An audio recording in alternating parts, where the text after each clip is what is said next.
Hi, everybody. Yes, Rod was definitely touching up his makeup. That is why we are late. For sure, Archie. That is the reason for sure. Happy Tuesday, everybody. Welcome back. I am Kat the Nurse Flipper, joined by Rod, my co-host Picking and Punching. And below me is Brandi, my reseller treasure. She's been on with us before. And Catty Corner is Miss Desiree, good, great, fabulous. And she has not, but I was just on her podcast recently, so I invited her to come over here with us. Desiree does a lot of posh and jewelry. So if you guys have questions about that, definitely put those in. And I'm going to make Brandi and Desiree big, let them introduce themselves. Mark is on time. I might fall out of my chair. And the links to their channels are in the description if you're watching later. And Marcia will put them in the chat for you guys that are watching now. So here is Miss Brandi. Hi, everyone. May have seen me before. I've been on Cat Show before. My channel is called My Reseller Treasure here on YouTube. Also on Instagram, you can find me. I do mostly Barbie. I sell vintage toys though too, but I do specialize in Barbie. My videos are mostly helping people identify, figure out if their stuff is, if their Barbies and dolls are worth money, who they are, and just to kind of get the information out there for everybody. Also with some solds and hauls thrown in. So be sure to follow me if you have dolls or vintage toys. If you have questions, I am here to answer them for you. Perfect. Here is Desiree. Hi, everyone. My name is Desiree, also known as Good, Great, Fabulous. And like Kat said, I also have a jewelry podcast. My main niche is selling vintage jewelry. However, I do sell all types of jewelry, whatever I could find. And I'm really excited to be here. So thank you so much for having me, Kat. Perfect. All right, guys, we are going to start off. We had 4 new members join today throughout the day. So I'm going to pop them up here and give them one. We have a turtle for the members now. So Tammy joined.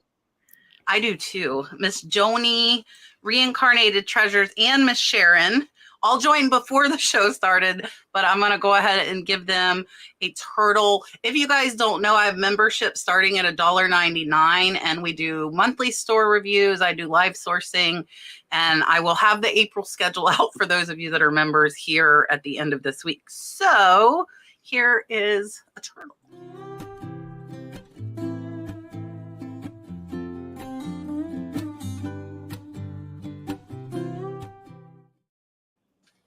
I love that turtle. Gino made me that.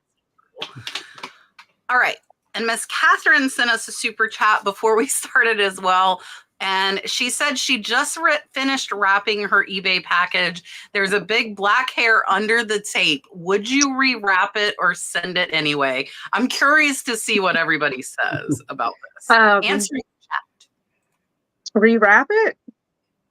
I don't think I'd rewrap. Are we talking about on the outside of the box, like the item is in the box?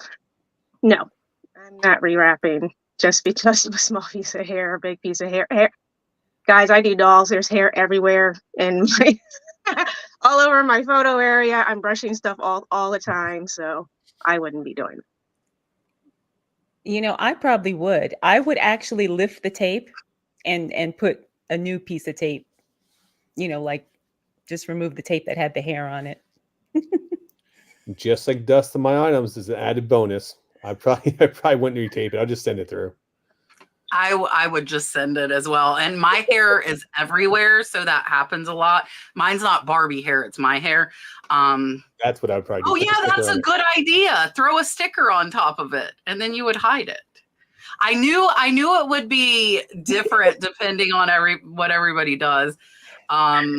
Yeah, it's a good one. See, Teresa said she'd take the tape off too. Yeah, definitely. Yeah, depends on you. Yeah, and I see, because I sell jewelry, and jewelry people are very picky, and so I like to make the whole presentation. You know what I mean? So chat. Let us know in the chat and put in the comments here. Would you guys leave the hair or or repackage it? Let us know. Kat, can we do a poll on here? I wonder if we can do polls. Yeah, but hold on. Yeah, I can do it. I have to go on YouTube. It'll be interesting to see. I'm I'm gonna do it. I gotta find it. People paranoid by fingerprints. Okay. How? Community moderation? No. How do I do it? I thought we could do it. We'll have to figure out for next show. Hold on, I'm gonna try one more thing. I want to know too, if you were the buyer, would that hair upset you? For sure, it would not upset me, but probably more so. When you're a seller, you take things into consideration a little bit more when you're buying from the same place you're selling on. So I will say, it's annoying when the hair's in my photos and it's on my board, and if I can't get, but eventually it's like, how much time am I going to spend on this? Now, I do understand, jewelry. I get that because I take a lot of close-ups of the doll stuff, and it gets everything in the photo because the cameras are so good now, right? Okay, let's see. Hold on. I'm on the computer now. Let's see if I can figure this out. Oh, engage with my audience. Start a poll. Okay. Yay! Leave it. I'm putting, would you remove the hair, yes or no? Okay. Or put a sticker on it. Oh, I already did it. So now we'll see. Okay. It is up now. It's in, you have to look at it on YouTube. All right. So the poll is up, and I'm going to give her a dolphin real quick. Here you go.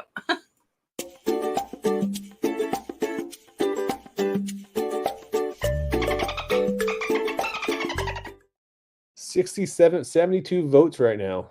Desiree is winning here. The three of us are getting outvoted. I don't know. I get grossed out easily, and so I know there's people like me out there. So I would redo it. I just blame it on the post office. Those bastards putting hair in all my packages. Yep, 82. Yeah, we're getting outvoted for real here. All right, let's go to Miss Patty's. I'll leave the poll up for a little while. Patty wants to know, does anyone do retail arbitrage at their local shops? And if so, what do you need to know to get started? Well, I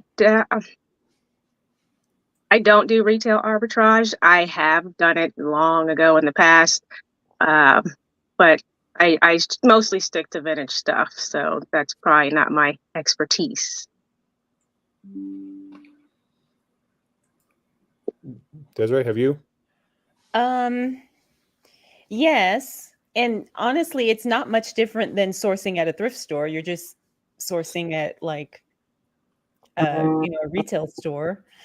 And as long as whatever you're buying, if it meets your metrics as it relates to your profit and, what all you have to do and how much you're trying to make and your goals, I think it's very similar to sourcing at a thrift store or a yard sale or a flea market or whatever. So I actually used to do a lot of retail arbitrage at Walmart's, and I'll give you guys a little trick if you guys don't know this or looking to get started in it. Make sure you have the Walmart app. And when they discount their items, they put those yellow stickers on. If you look at those yellow stickers, they put a date on when they discount their items.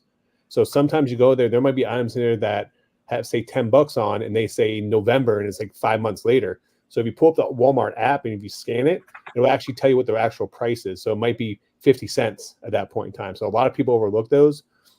Back in the day, I used to get a ton of video games and toys for, they'd be listed for $10, $15. And I would scan them, they'd be $1.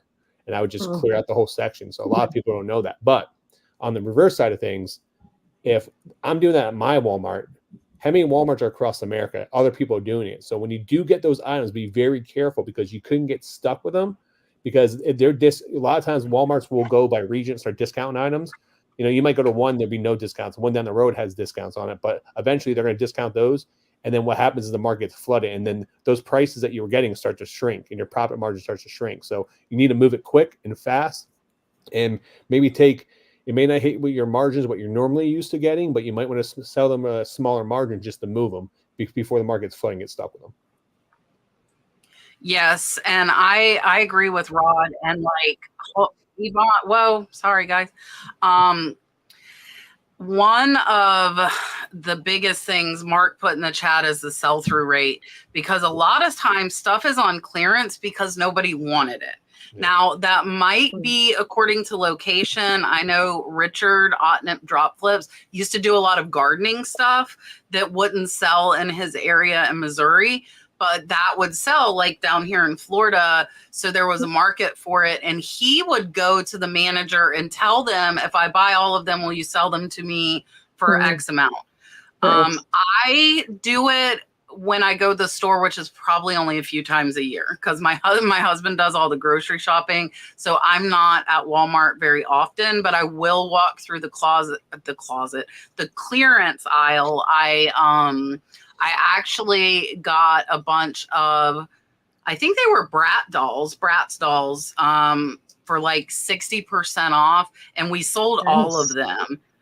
And the thing is, though, that you need to remember is it's nice to have a multi-quantity listing, because I can list, I listed like 8 of one and 7 of the other. And the other thing, though, is typically profit margin is not as high with retail arbitrage, because if you get it on clearance at 50% off, like when I buy at thrift stores, I'm buying at 10 to 20% of what I'm going to sell it at, not just 50%. So the profit margin could be a lot.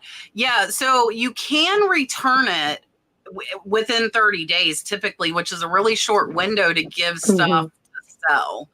I don't think most places do. I don't think most places do like a no return policy on clearance. Yeah. Cosmetics is another really good thing I would look at, but watch your expiration dates on those, or best buy dates, because you don't want to get it out of date. And a lot of times they clearance them when they are about to go out of date. So be very, very careful about that, because those you would have to sell very, very fast. I don't. What store is it? Is it TJ Maxx or Ross? They used to do the yellow tag sale, I think, like every January, and they every day. Ross, I think, for like 51 cents or something crazy, right? Yeah, it goes. I think it goes like from like 50 all the way to like 90% off. They just clear out all their merchandise, and it happens, I think, every January.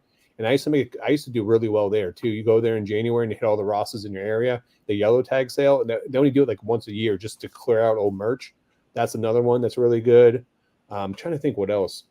Also, too, look for stores that are going out of business. When you find stores going out of business, you can do really well, and you can actually offer to buy displays and buy other things that are still in the store. I've done that too. I've done really well. Yeah, we just had like a Foot Locker, and Brad went. I didn't go with him, so I didn't do any retail arbitrage. But he got some Brooks running shoes at like 80% off. Yeah. But he said there weren't a lot of sizes left at the end. That's the thing. You got to be careful with the sizes too. Another wait, who's the I was trying to think. They were guest speakers at FlipCon. But I can't. All they do is sell shoes up in like the Northeast. But what they do is they go to like all the Burlington coat factories, and then they go to Ken Hustlebee. No, it's not Hustlebee. And then they used to. I'll come to me. I can't think of it off the top of my mind. But they literally have a route. They go like 2 or 3 hours across the state, and they just pick up Burlington Coat Factory and all the discount shoe stores. They buy all the shoes. And then they put them on whatnot, and they start selling like $59.99. They blow them out, and then once they make all their money back, they start all the shoes at $1 and just run them. And they do that every single week, and that's how they make a killing off them. So. Yeah, that's crazy. All right, Yvonne said she wanted the Gator race. I told you guys I had this. Yvonne is who made it for me. I have not shown it yet. So Yvonne made this. This is me swimming in the springs, and the Gator was there like 30 seconds after I got out. I was not in the water with it, but here you go.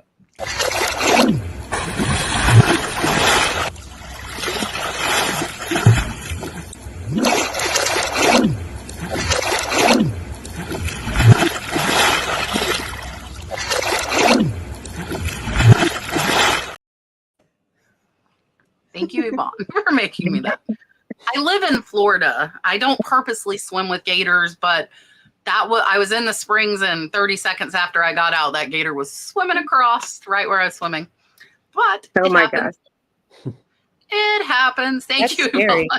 Nah, they're more. Listen, that video had more views and comments. Everybody was telling me I was going to get 8. I've been swimming in the water in Florida since I was born, and I'm still here. So, yeah. All right. Faith Lives Here said, when shipping out jeans, do you use poly mailers? And also for eBay, if it fits in a 9x12 bag, do you put 9x12x1 as the dimensions? New to shipping out clothes. Thank you in advance. I don't do many clothes, but I do ship them in poly mailers. I have shipped them in poly mailers. But I don't see a problem with it. Now the dimensions, I put the dimensions of what's in after the items in the bag, not just what the bag says when you order a 12 by 9 by 1, because I have those. Jeans aren't 1 inch usually when you fold them. So yeah, I would do 3 or 4, whatever it actually is.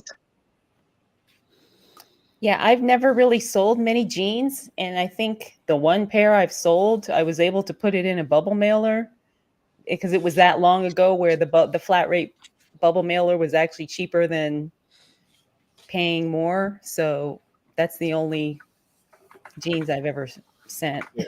So before Ground Advantage, I used to use the flat rate priority mail envelopes because you can actually, because jeans, there you go. Yep. Jeans are usually over 2 pounds. So when you go to ship it, it was actually cheaper to use that. Mm-hmm. Now with Ground Advantage, that's not always the case. But when I do ship my jeans out, I do sell a bunch of jeans here and there. I usually just put them in poly mailers, ship them Ground Advantage. So I pulled this out because this is 9x12x1. So if you want to use a padded flat rate, which is what I found, even with Ground Advantage, 9 times out of 10, if it's 2 pounds, this is cheaper. It's $10.70, unless they're like in Florida, North Carolina, super close to me. eBay will not show you the padded flat rate option unless you put 12 by 9 by 1 in the dimensions. It will not show up. So somebody luckily in the chat here told us, because I thought it had disappeared, but it disappeared because if you don't put 12 by 9 by 1, it doesn't show up as an option. So I do that for t-shirts, like XXL t-shirts that are going to be over £1 too. I use the padded flat rate because it 9 times out of 10 for us has been cheaper because we sell a lot to the West Coast. So instead of being $15, it's only 10 for them. And the only time we put clothes not in a poly is if they're over $50. I put them in a box. Even no matter what it is, if it's over $50, we put it in a box. So that would be my only kind of caveat to you, is ship everything in polys except for over $50. That's my rule. I know Drew ships like $100 t-shirts in poly mailers though. So yeah, so's Rally Roots. They do the same thing too. But yeah, I mean, there's also the flat rate envelope as well. You can actually, you just got to squish it in, and then you can actually tape it over, and actually that also works. Other than the bubble one. Yeah. Lynn said, "What's up with Bonanza? 3 months, no sales. Who else sells on Bonanza, and how many sales have you had in the last 3 months there, if you do?" Yeah, I don't sell on Bonanza. I don't sell on Bonanza either. So I actually just had a $60 sale on Bonanza this week. I don't get it a lot. It's one of those where, so for those that don't know, with eBay, Bonanza is free. All you have to do is go sign up to Bonanza, and it actually imports all your eBay listings for you automatically in there. Now, Google has a lot more restrictions on there. So when you do import all your listings over there, you'll get a lot of listings that are going to get removed because of their Google requirements. It doesn't hurt your account or anything like that, but it's just slow. I mean, you might get a couple sales a month, or you might go a month or two without a sale. But if you have any questions about Bonanza, go ask the Commonwealth Picker. He secretly owns Bonanza. Yes, Kevin is the Bonanza expert. I only get 1 sale a month if I'm lucky on Bonanza. I don't think I've had a sale for 2 months on Bonanza. I've had 3 sales since I started Bonanza 6 months ago. So I don't ever count on that for much. Yep. Yeah, I think that's the average, 1 sale a month. But it's 1 sale we wouldn't have, and it's like You set it up and forget it. They end the listing on eBay if it sells and send you an email. So it's not any extra work, really. It's usually like old stuff too that we sell for me, which is weird. So yeah. Kelly has a question about Posh silent shows and is asking what are they good for, if anything. I don't do Poshmark. I can't help you there. I love Poshmark live shows. I've never done a silent show. However, I have heard that the Poshmark silent shows help bring traffic to your closet. So it's a really good way to get eyes on your items in your closet if you don't want to do a live show. So how does that work? Can you explain it to everybody? I don't know. Can you explain how the Posh silent works? Yeah, it's basically like a slideshow of your items in your closet, and the slideshow just runs, and you don't, I mean, it's good if you are there so you can answer questions. So you schedule it, and it's basically a slideshow of whatever items you choose to be in the show, and then people can purchase them from the slideshow. So I could do like a silent show with like all my designer boxes, and I choose what goes in it. Huh, that might be interesting. And then what you want to do ideally is you want to be on, it's kind of like doing a premiere on YouTube. You're familiar with that, You're there right? to chat with people. Yeah, so you want to be there in the chat. So if people have questions or people, I don't know, have questions, so you're there to interact and engage and I think you can add stuff to the silent show as well, I think, while it's going. Because, like in a live show, you can add stuff while you're live. Right. So, I mean, it's probably not the best for sales, but it will help you get sales because it's going to, like I said, get more eyes on the stuff that you have in your closet. So, I mean, I would do. And if she's an introvert, it would work well because she wouldn't have to talk and show herself, right? Exactly. Exactly. Yeah, that works. That might be something to do. Like you could almost do that like while you're listing or something and have it up on the computer screen and just keep an eye on it, Yeah, because even if you don't get any sales from that one particular show, people are still visiting your closet and they're seeing your show, on the feed that you're doing a silent show. So, and the more tools that you're using on the platform, right, the better it helps your items to get seen. So if you're taking advantage of the silent show, it's only going to help you. It's not going to hurt you in any way. Yeah, and Lisette's saying you can add things to the silent live show. So yeah. That's my sister Lisette. I call her my sister. I love Lisette. Yeah, she's great. Trombley's Treasure said, how are charges done on Facebook Marketplace? Do you only get charged for items being mailed out and not ones picked up? I'm not sure about that. I've only ever had people pick up things. I've never shipped anything on Facebook Marketplace. So that one I am not sure about. Yeah, I've only done cash, meeting exchange on Marketplace, Facebook Marketplace. I've never shipped anything. So, I mean, anytime I do a local pickup, I'm not getting charged any fees because the transaction is done off Facebook. It's done in person. But if you do any transactions take place on Facebook, you will get charged fees then for it. Yeah, so they don't know who's picking up, right? When you mail something out, they know you took that money in. But if you take in cash, they don't know that. So the answer is yes, you're only getting charged for items being mailed out. I have not been able to mail out on there for almost 2 years now. I'm blocked on Marketplace. But yes, and I know I saw somebody post and said that the fees are going up to 10%. Facebook is coming up to Mercari fees as far as their fee thing. So yeah. Oh gosh. Get out. Yours too. Mine were in here trying to take over Rod as well. did that, and Rod and I talked about this, guys. So since he brought the cat up, I don't have the actual cat, but somebody dropped off a blind cat at our house. If you don't know, we just rescued a mom and 4 kittens, which cost me $600 at the vet to get them all spayed and neutered. And I found 2 of them homes. They are going to new homes this week. But Awesome. somebody dropped off this really cute Manx. Look at him. He is so cute. And he is blind. He is missing one eye completely. And the other one is almost gone. He's rotten. Look, he was hiding. He gets into stuff. So did his tail get chopped off too? He's a Manx. So I actually had 2 Manx cats. One of them for 16 years, one for 15. And the last one that passed away looked just like him. And I saw him in the yard and I'm like, that looks like Matt Kitty, my cat I had for 16 years that passed away. And I'm like, that's my cat. And Brad's like, we had 7 because we rescued 4. We already had 3. And my daughter got him to come to her and we figured out he was blind. That's why he was so scared.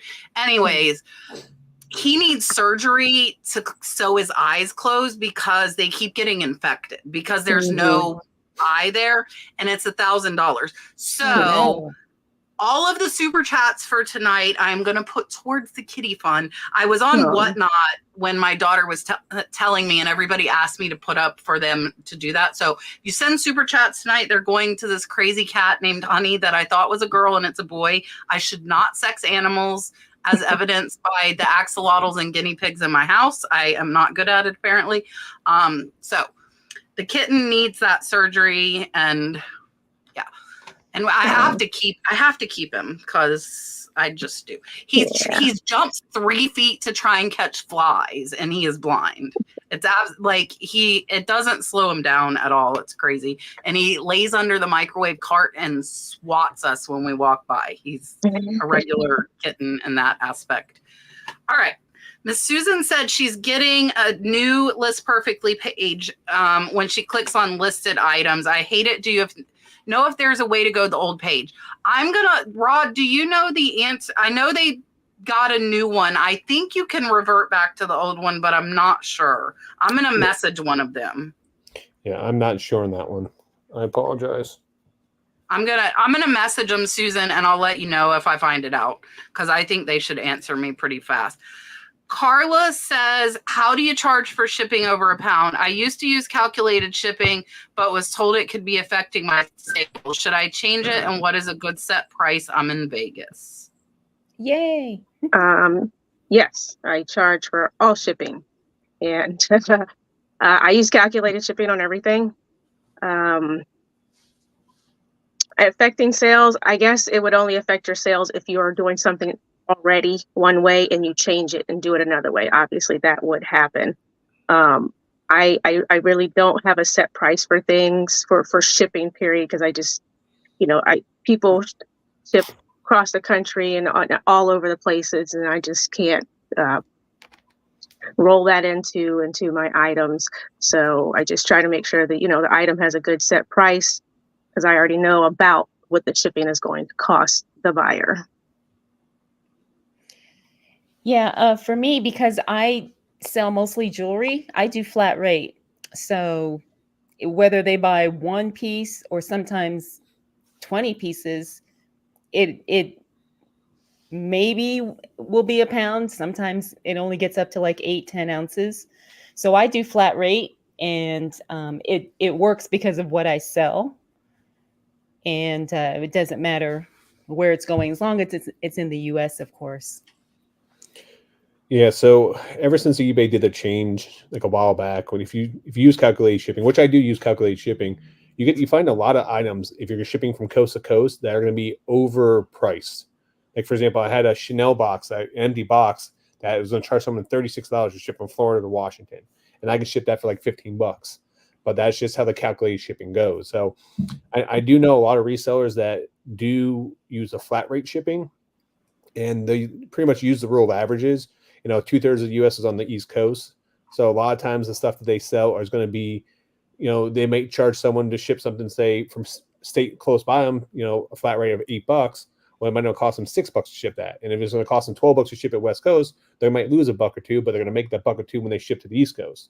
So you just got to find that constant, like the median in between there, where some packages you're going to gain 50 cents or $1, others you might lose $1 or $2, and you just work all the rural averages. So it's up to you how you want to do it.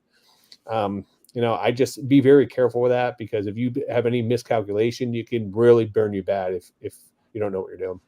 So I would say I do calculated as well. I'm with Brandi.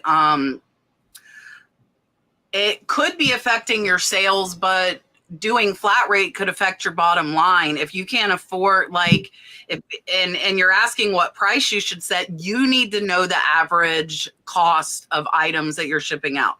I will tell you, I'm in Florida. Probably over 50% of my sales go to the West Coast. Flat rate shipping for me would not be a smart move. You are on the West Coast. So if you're selling mostly to the West Coast, it might be okay to do that. But if you're selling mostly to the East Coast, and I hear a lot from people that they ship to the opposite coast, and I feel like that's because people on that coast can't find stuff we're finding on the opposite coast. So like, a good set price, nobody can tell you except for you, but be very, very careful doing that, because you are going to lose money on some of them. And some months, it could be the majority of them that you're losing money. But the people that do flat rate figure in the long run that it evens out. So like Desiree said, some of hers are going to 8 or 9. So if she's charging $4 or $5, which will cover 4 ounces, but it might not cover 8 ounces to far away from her, she's losing on those. But she's also probably selling more jewelry in those, so she has more profit in those packages too. So like for me, we do flat rate and on Whatnot shows for jewelry, and some of them I do have to pay over, like when I do jewelry bags, because they won't all fit in a flat rate box. But I've got more profit in that, so I'm okay with it. But on eBay, I do calculate it. If they ask me, I will tell them that if it's less than that, I will give them a discount and send them a refund. Only if they ask. Only if they ask. If they do not ask, they're paying what it says. But like, that's why if it'll fit in this, I put this so my West Coast buyers see the $10.70. Because if I can shove it in that flat rate and keep the shipping low for them, I'm going to. I see 5 million super chats for honey. I'm going to put them all up. Mark was first off the bat. Mark sent $5. Thank you so much. I'm going to do it, but having a little bit of help, I appreciate on a $1,000 vet bill. Caroline sent 10. And then Ren sent 10 and said, I love kitties. I'm caring for an elderly cat that is blind and lame. In hospice care. Oh, that's awesome. Yeah, it's so funny. They said he's about 6 months. They think he might have been born like that. The vet does. We have no way of knowing because somebody dropped him here. But he gets around just fine. And Miss Mary sent 5. Bobby sent 5. Thank you so much. And Miss Laura, Summertime Vintage, sent 10 for the kitty and great information. She started watching last May. Thank you. I think we're coming up on 4 years for the podcast that we've been doing it. And then Rocks to Be Me sent 20. Thank you so much. She loves the turtle. So, and Miss Lynn sent $10 too. So since Rocks to Be Me is the only one that named one of them, it's the membership one, but I'm going to give you the turtle since you like it for all of you. So thank you guys so much.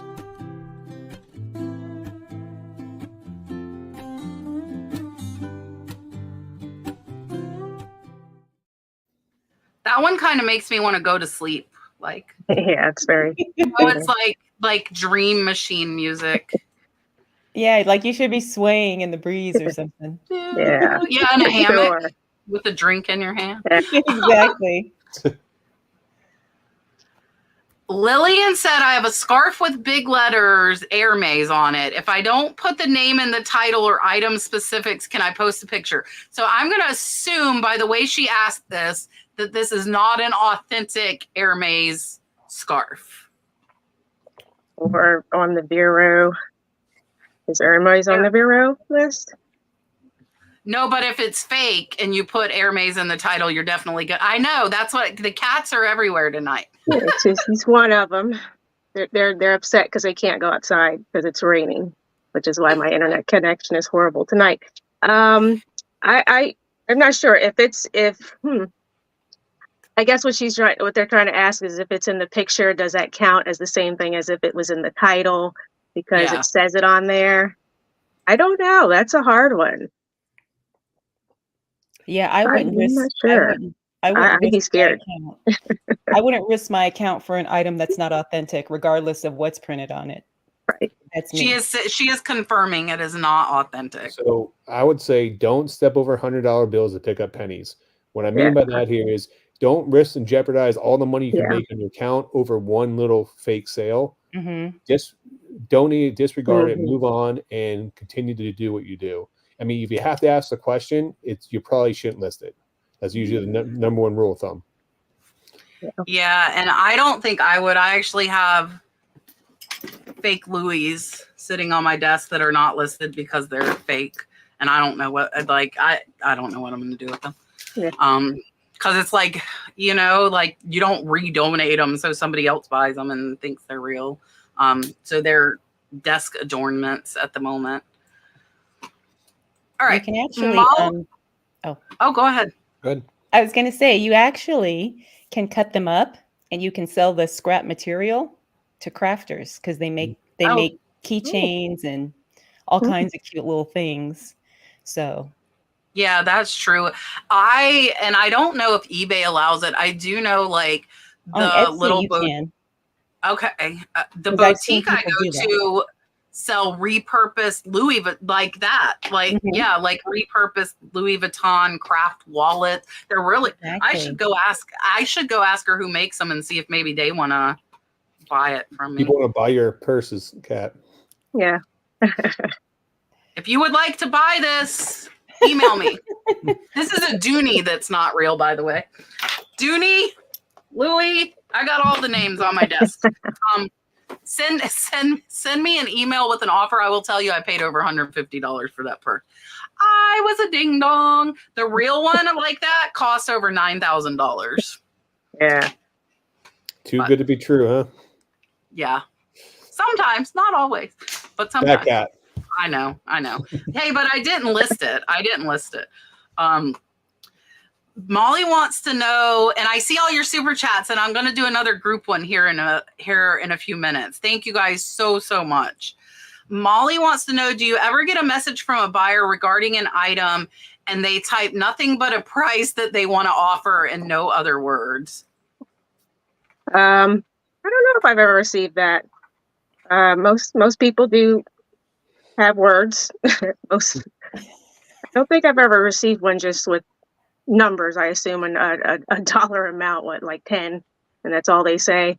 No, I don't think I've ever received anything like that. Yeah, I haven't gotten anything like that either. And if I did, I probably wouldn't respond because I wouldn't know exactly what they were asking. I have, and I was like, I appreciate someone that just wants to go straight to the business side of it. No words, no nothing. Just sends. If you list it for 100, they send me a thing for 80, and then I just send them an offer for $80, and they accept it. So, but it doesn't happen often. I have, and most of them, they'll have a number with a question mark, and most of them, and when I say most, I mean like 99.9%. My response is no, thank you. Yeah. Sharon's asking, is it worth checking through authentication? Yeah. If it could be a $9,000 purse, it's worth paying $30 to see if it's real. Yeah. I don't know enough about them to know. But yes, I do think it is worth it. And on Mercari, I tell them to send an offer because Mercari will not allow them to send more than 25% off, which means the price they are typing to me is probably under that. And so they can't send an offer for it if they want to offer too low. So I just tell them no, thank you. I am typing in the chat the link that you use if you would like to go back to the old List Perfectly catalog. It is in the chat now. I got it sent to me from Miss Trish at List Perfectly. If you click on that link, whoever just asked us about that will take you back to your old catalog, the old view that you like.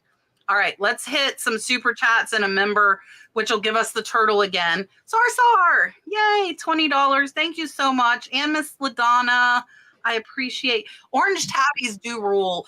And the funny thing is we have 4 all black cats right now. Half of our cats are all black. And then we have black and white. We had no orange ones since mine passed away about 2.5 years ago. But now we have his little twin. Yeah, he's a fat Garfield. His name should have been Garfield. He's type 3, and he's just one. I don't know if you can hear him in the back right now. I hear him. I just heard him. He usually close the door. Pig likes to do that. He's not at the door. He'll probably hear me now. Pig sits in here, meows if I don't pet him. And then Flipping Cute joined the membership. So we will round this group out with a turtle. Thank you guys so much. I appreciate you.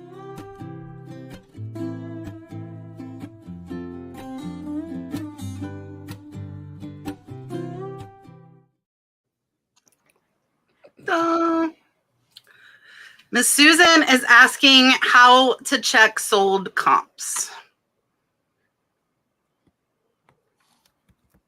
On eBay, I guess. Sold comps, you just go to, when you search the item, you can just filter it, just like everything else. So on the PC on the left, you can filter, by price, new, used. You can also filter sold. You can filter sold and completed, I believe. So there's a difference. One is actually all sold, and one is just everything that has ended. So just be aware of that. Usually the completed ones are, if they're sold, they're green. If they were unsold, they're red. Yes. Yeah, and you want to see, ideally, you want to see the same amount or more sold. I try and look for 50% sold on mine or more. Yeah, it's very important to look at those numbers before you click the sold, see how many there are still listed. And when you click that sold, see how many have actually sold, because that is very important. Yes. And also, too, just kind of break it down. If you guys don't know the sell-through rate on there, if there's 30 items listed, only 10 sold, that means that every 90-day cycle, 10 more items are going to sell. So it may take your one item, 9 months to actually sell, because only, 1/3 of those are selling. That's why Kat said she always shoots for 50% or more, or a lot of people shoot for a higher sell-through rate because you want the items in and out and keep moving. Yeah, and not like I have a lot of longer tail because I buy a lot of lots. So I'll buy it for faster sell through, but I end up with a ton that are slower, which I'm okay with. But yeah. Reincarnated Treasure said, I delist and relist daily. I have a few sales going. It takes 24 hours for my items to go back on sale, according to eBay Assistant. If that's the case, is there a way? I don't know if you're asking if there's a way you can have sales with it. So it, because I do this a lot,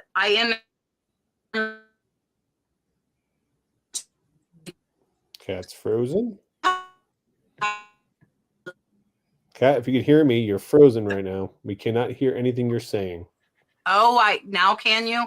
Let me switch it to my phone. I don't know if it's bad weather. I'm gonna switch it to my phone. You're lagging, and your mouth is not matching up to your words. It's like watching the robotic voice. Yeah, and she's underwater. Yeah, underwater voice. I've never used the hotspot on this phone. From Charlie Brown. My members have a darn emoji for tin can, because that used to happen all the time. Really? That's funny. Yeah, it used to happen all the time. I haven't ever used my mobile hotspot on my new phone. Uh-oh. Can you hear? Am I back now at least? Yes. Better. Yeah. Much better. So I was saying it can take up to 24 hours for it to be pulled into the sale, but sometimes it's pulled back in within an hour.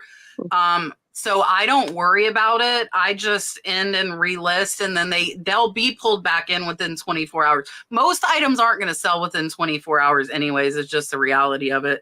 So it will kick back in. It's within an hour. I've never had it take 24. I've had it take like 12 sometimes. I think they do it in waves and pull the sales back in. I don't know if anybody else knows anything about that.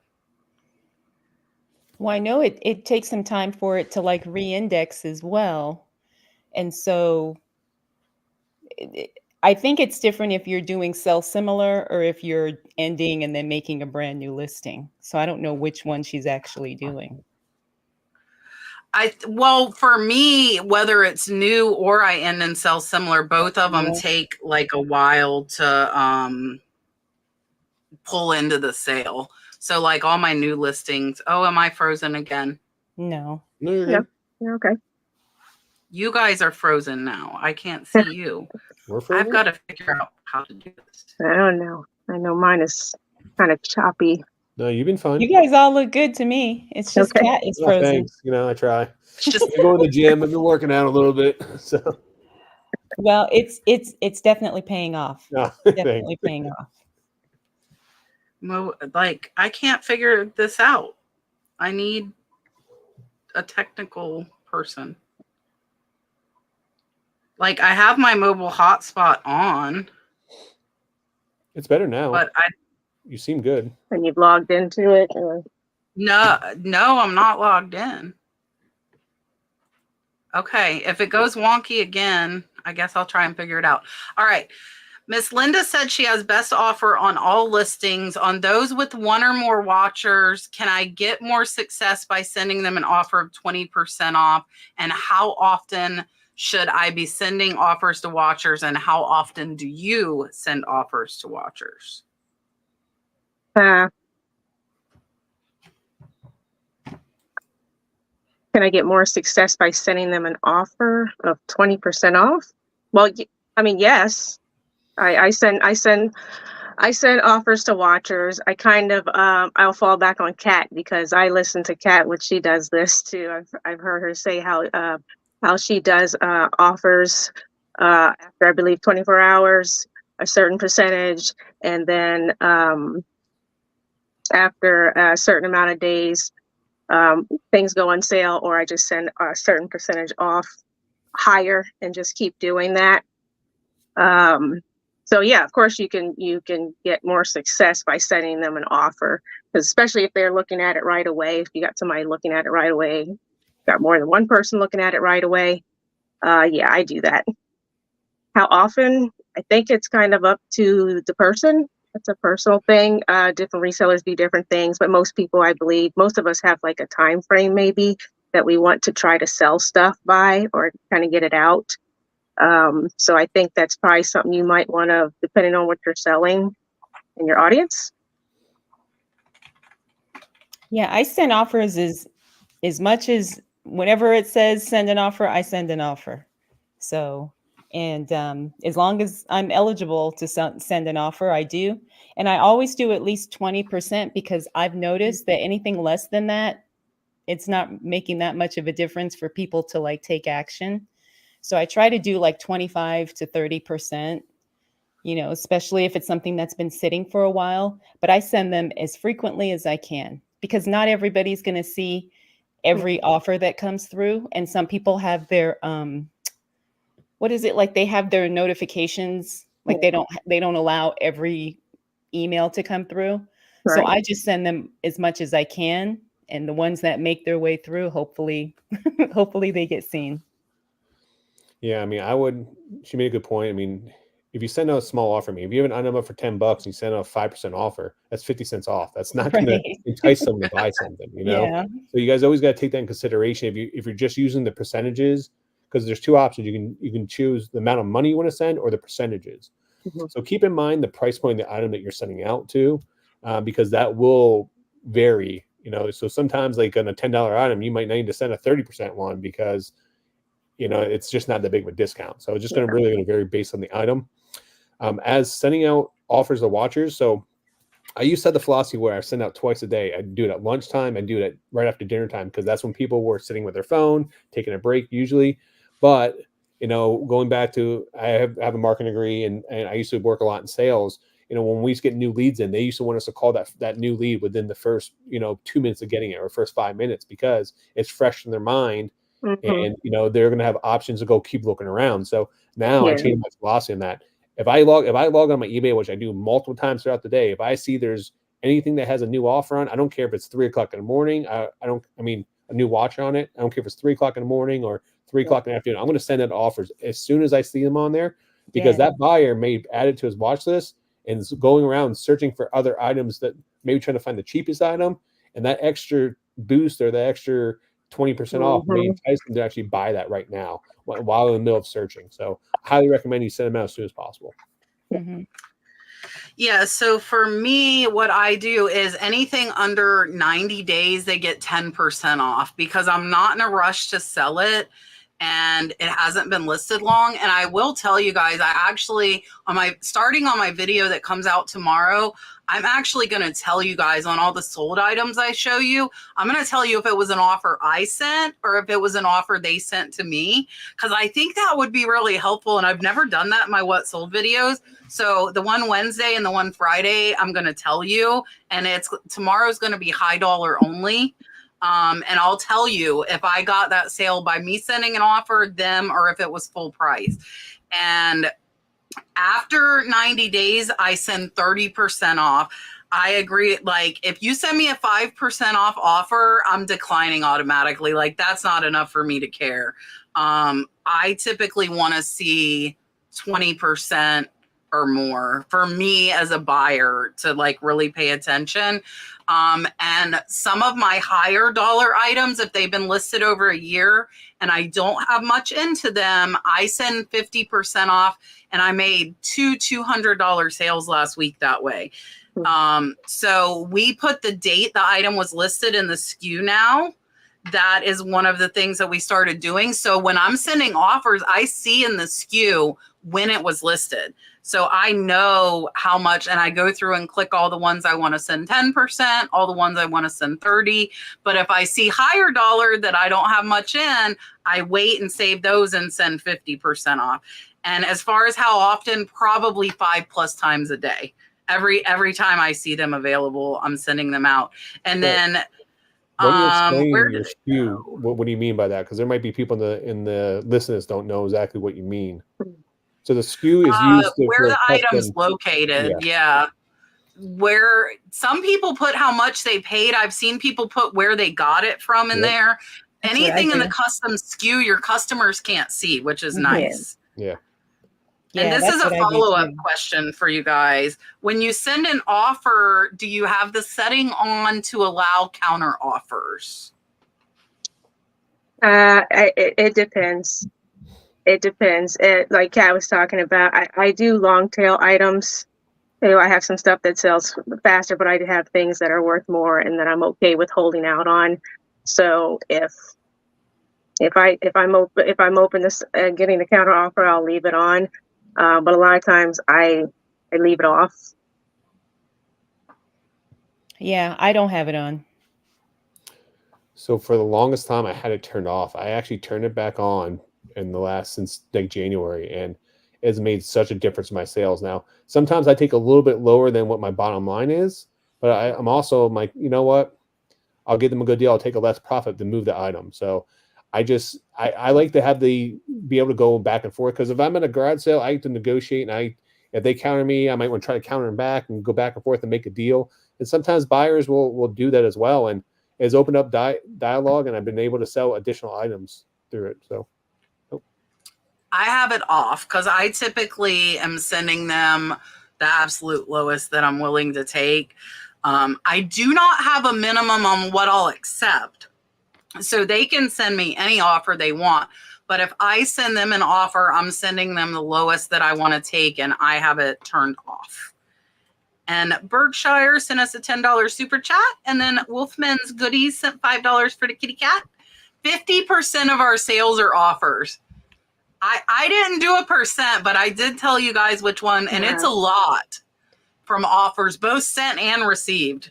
Like the majority of our, I bet mine's more like 75% is from offers either sent or received that are sold. Yeah, I can see that because it really does make a difference. Yeah.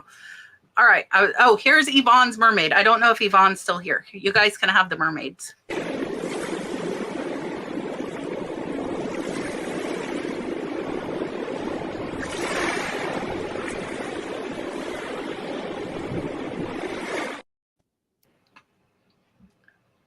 All right, Trash Cat, I'm going to save you for the next round. Trash Cat joined the membership. Thank you so much. I do see you. I appreciate it. All right. What type of bags do you all use to store clothes, and where do you order them from? What type of bags do you use? If you use them. If not, if you sell clothes, tell them how you store them. I do use plastic bags. I use plastic bags for everything. I've gotten bags from whatever I already order, whatever I put 4 cabinets together in January, and they netted me a whole bunch of bags. So wherever I get bags from everywhere. I've gotten them. I've ordered them online on Amazon, like those what are they? The produce bags. I've used those. I have used Ziploc bags. You can get them in any size, from the smallest 1x1 to the largest thing that will hold a blanket. I don't order a lot of those sizes, but I have. That's what I keep them in.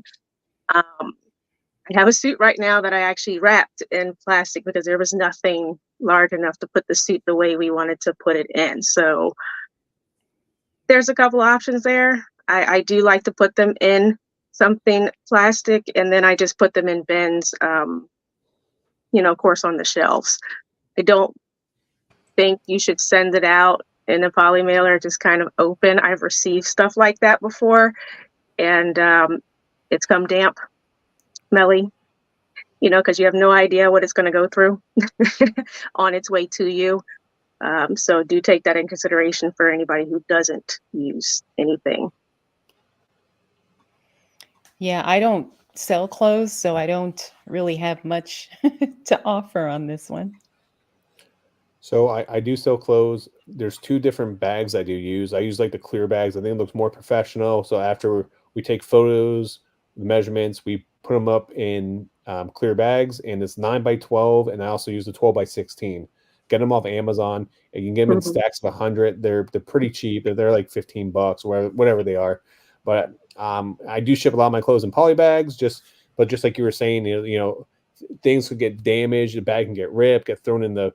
So I always like you have that first layer of protection inside, and then layer of protection on the outside. So especially if I sell books too, I do the same thing with books. I put the books in one of those clear bags before I put it in a box, just in case if they gets left outside. If it gets left outside, and then there's so many postal services just throw it on the porch and it rains, and then so. Yeah. I'm showing you this, and I'm going to tell you I don't store my clothes in anything. I will tell you, though, I wanted to show you, that's why I hid.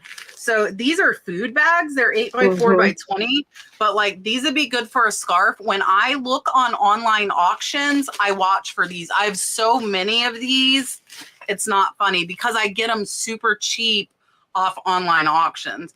Now, we store the majority of our clothes hanging up. So that is why they are not stored in polys. I have bought like commercial clothes racks, display racks. We use our rental house. So we have actual closets that the clothes are hanging up in. Some of them are kept in totes, and we roll them up and have them in the totes so we can see the color of the clothes. If they're under $25, I do ship them in a single poly. If they are over, we double poly it, whether that's a clear bag first or double poly. And again, if it's $50 or up, for me, it's going in a poly bag and in a box. I box everything that sells for over $50. But most of our clothes are hanging up because we found the same thing, online auctions, display racks. It's much easier to find clothes, but a lot of your big clothing sellers that only do clothes, they'll use these, and each bag will have a number. So it'll be like A1, A2, A3, and they just go through and get the number. So if you were doing a ton of clothes, that is something you could do. We do clothes kind of hit or miss, so most of ours are hanging up. Johnny sent a $9.99 super chat, and then I'm also, before I send the dolphin, I'll get we'll do the turtle. Trash cat rescue. Johnny wants to know if you would mind sharing how you estimate the box size. So when you're listing, and if the item is going to be bigger than 12 by 12 by 12, this is good for Brandi. Brandi sells a lot of bigger things, guys, her toys. It seems at this point, when it goes over 12 by 12 by 12, shipping cost goes way up and may deter buyers. Yeah, so I absolutely measure everything in whatever box it's going to go in. I keep, of course, I have eBay boxes that are all set, the 12 by 12s, the 12 by 6. So I have each box is already sitting over there pre-open. So as I'm going through, after I've done a load of photos, I have the item sitting there. So I'm sitting there, it's going, and these are all going in 12 by 666. And then I list those. But what all about this like stuff your goes in kitchen 6 and by your 5. big toys? Yeah, like the large your big doll stuff. houses and all the large toys. The doll houses are pre-packed. Once I take the photos, I take it apart, it goes in the box. It doesn't get listed until I have measurements, because these things can be very, very expensive, not only for the buyer, but for us too. Because if you go over that, there's really no leeway there, because this item is, 40 pounds or whatever. So yeah, for sure. I've got doll houses right now in my garage that are packed up. They're already ready to ship. They're protected and everything. So somebody buys it, I don't have to sit there and ship it. It also saves you time to do that. But yeah, I pre-measure the only things that I don't are things that would have gone like first class. Anything under, I already know what under a pound is going to be. I know what this one piece of clothing is going to be. I even know what my dolls weigh. But yeah, everything else that's going to require a box, it's going to have some weight to it. It gets weighed and measured. It's just, when I first started out on eBay, there was just too many surprises, too much money lost, and it was not fun at all. So yeah, definitely, if you can do that, just do that. And believe me, don't worry about how much the shipping is for the buyer, with the exception of trying to keep it in a smaller box you can get it. They already see the cost. They know what a dollhouse costs to ship across the country. So I have people who pay more than what the dollhouse costs to ship it. So they're already going to make that decision themselves. Yeah, I don't really sell a whole lot of big stuff. But when I did, very similar to Brandi's method, you just kind of estimate, and most people expect if it's something big. Like I sold a blow mold one time, and it was ginormous, but the guy didn't care. He wanted it, and I think it was like $32 or something to ship because it was so big. It wasn't heavy, it was just big. Yeah. And he didn't have a problem paying for it because he wanted it. So I don't worry too much about that for those types of items. Yeah, especially if it's something like rare or something that's hard to come by, buyers will pay up for it. They will. One little hack that I do is I keep one of those soft tape measures next to my when I'm taking photos. The ones that they use for like clothing to do quick do, and I just add an extra 2 or 3 inches to eat whatever the measurement is. So that gives me just a good understanding, because you want a little space in that box, just so that I'm it's not right against the box. But also too, once you start getting over the 12 by 12 by 12. A lot of times I'm going to start using like UPS or FedEx, because it's going to be a lot cheaper to ship. The postal service, once you get over a certain size, the prices are astronomical. So, what I always recommend doing is, see what's the closest, if FedEx or UPS, what's closer to you. And then when you are putting the measurements in, it gives you an estimate of cost. You can hit the little drop down and see the difference between FedEx and see the difference between UPS and that. So just take the extra step doing that, and you shouldn't have any issue with shipping. Yeah, so for me, we typically don't pre-package anything. I don't sell a ton of really big stuff. Like I would be scared to ship a dollhouse, but Like I just listed some expensive Navajo woven stools. And for those, I added 3 inches on each side, and we did weigh the stools. So I did know the weight. And I added a few pounds for packing paper because I'm not going to just throw a $300 stool in a box.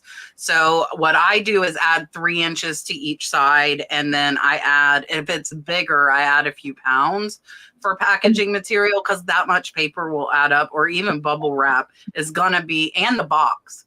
The box is going to be over a pound as well. So that is what I do on them. Let me go ahead. So Trash Cat Rescue joined the membership. I'm going to grab another round of super chats. Miss Linda sent $5 for the kitty cat for Honey. And then Miss Marcella just sent $10 and said, thanks for all your wonderful help. And kitty, see, now I need a kitty super chat. I was letting them out. All right, let's do the pillow fight. We haven't done the pillow fight.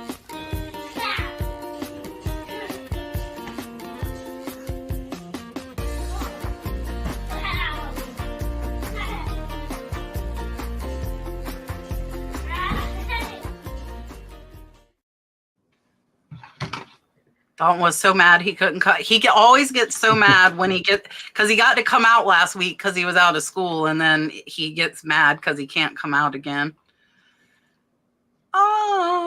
Miss Ellen said, hi everyone. How long does it take to get eBay sales back up after making the algorithm angry? I had trouble finding anything for a few weeks. So I'm going to assume she means she had trouble with shipping and late shipping, and it sounds like she might be below standard. So Miss Ellen, if you're in the chat, if you could tell us if you're below standard, that makes a difference. She said it seems to have killed her sales. Yeah, that would definitely make a difference if you're below standard. But yeah, so not listing anything and not your store, excuse me, nothing moving in your store will kill your algorithm. I've done that. You know, I've been away with my son in the hospital or whatever, and not working for 2 weeks, and then all of a sudden I have no sales and nobody's even looking at anything. But as soon as I get back and I start listing stuff, it usually picks up pretty quickly. It doesn't really take that long. Once I'm on there one day, sales just start popping off that night, the next day. So again, like Kat said, if your store is... She couldn't find anything to sell, so she wasn't able to list things. She clarified for us. Okay. Yeah, that's hard. Yeah. I think because I've been in that position before, and so what I've done is because I have periods where I can't find anything either. So what I do is I try to draft at least a week or two ahead of time. So that way I know I have a cushion of listings going live every single day for at least 2 weeks. So that way I have 2 weeks to find something if I'm not finding something every day. So I think building a draft bank to prevent getting in that type of position in the first place is going to be is going to help you so much, because now you're not panicking. Oh, I don't have anything to list today, because you're already drafted 2 weeks out. Some people do it a month out, whatever. But I try not to get to that to that point, because I've been there many times. So just an idea. Yeah, draft bank would be a good idea for you. I would end and sell similar, because then you have some type of action going on in your store. But when you do end and sell similar, don't just end and sell similar. You need to go in and change the price or do something else, because if you just end and sell similar, it's not going to really impact it. You need to make some type of adjustment. So normally when I do that, I start my oldest inventory first and work my way forward. And then I'll, if it's been up for a couple months in my store, I'll end, sell similar, and I'll lower the price of that item, because I can either A, the market has changed, or B, I overprice the item at that point in time. Or maybe there's an error. There's times I found error where my fat fingers hit the extra number, and the item should be $99 and it's $999. I just missed it, so I've done that. Or my shipping cost is crazy because I hit the wrong button. So or it says Brabby instead of Barbie. Yeah. Yeah, I normally, like, if I had I hardly ever can't not find anything. I will say that I can almost always find stuff. But if I haven't been able to list, normally as soon as I start listing again, I see the sales start coming back pretty fast. Yvonne made a great point. Find something in your closet. Like, you know how much stuff's in your house that you're probably not using? I mean, you might not have it, but like, I know I could probably go find like 200 things in my house that I could sell, even if it's lower cost stuff, just so you're getting like a couple listings up a day. That's a great tip right there to do that. And Lynn saying retake photos could work, I would try and think outside the box with that. I think one big thing that you might want to start doing too is make sure that you start networking and focus on building a relationship with other resellers, because when that does happen, there's a ton of resellers probably around you that may have extra inventory that you can go in and buy at a discounted rate. I mean, so that, or look at online auctions, Facebook Marketplace. There's a lot of places that you can source from and a lot of places there, but networking is key. I have a huge list of resellers I know locally. I could pick up the phone and call someone and get inventory same day if I need to. Yeah, I agree. I wanted to put this up here. Kathy said, "Hi, Kat. I enjoy your channel and like going shopping with you."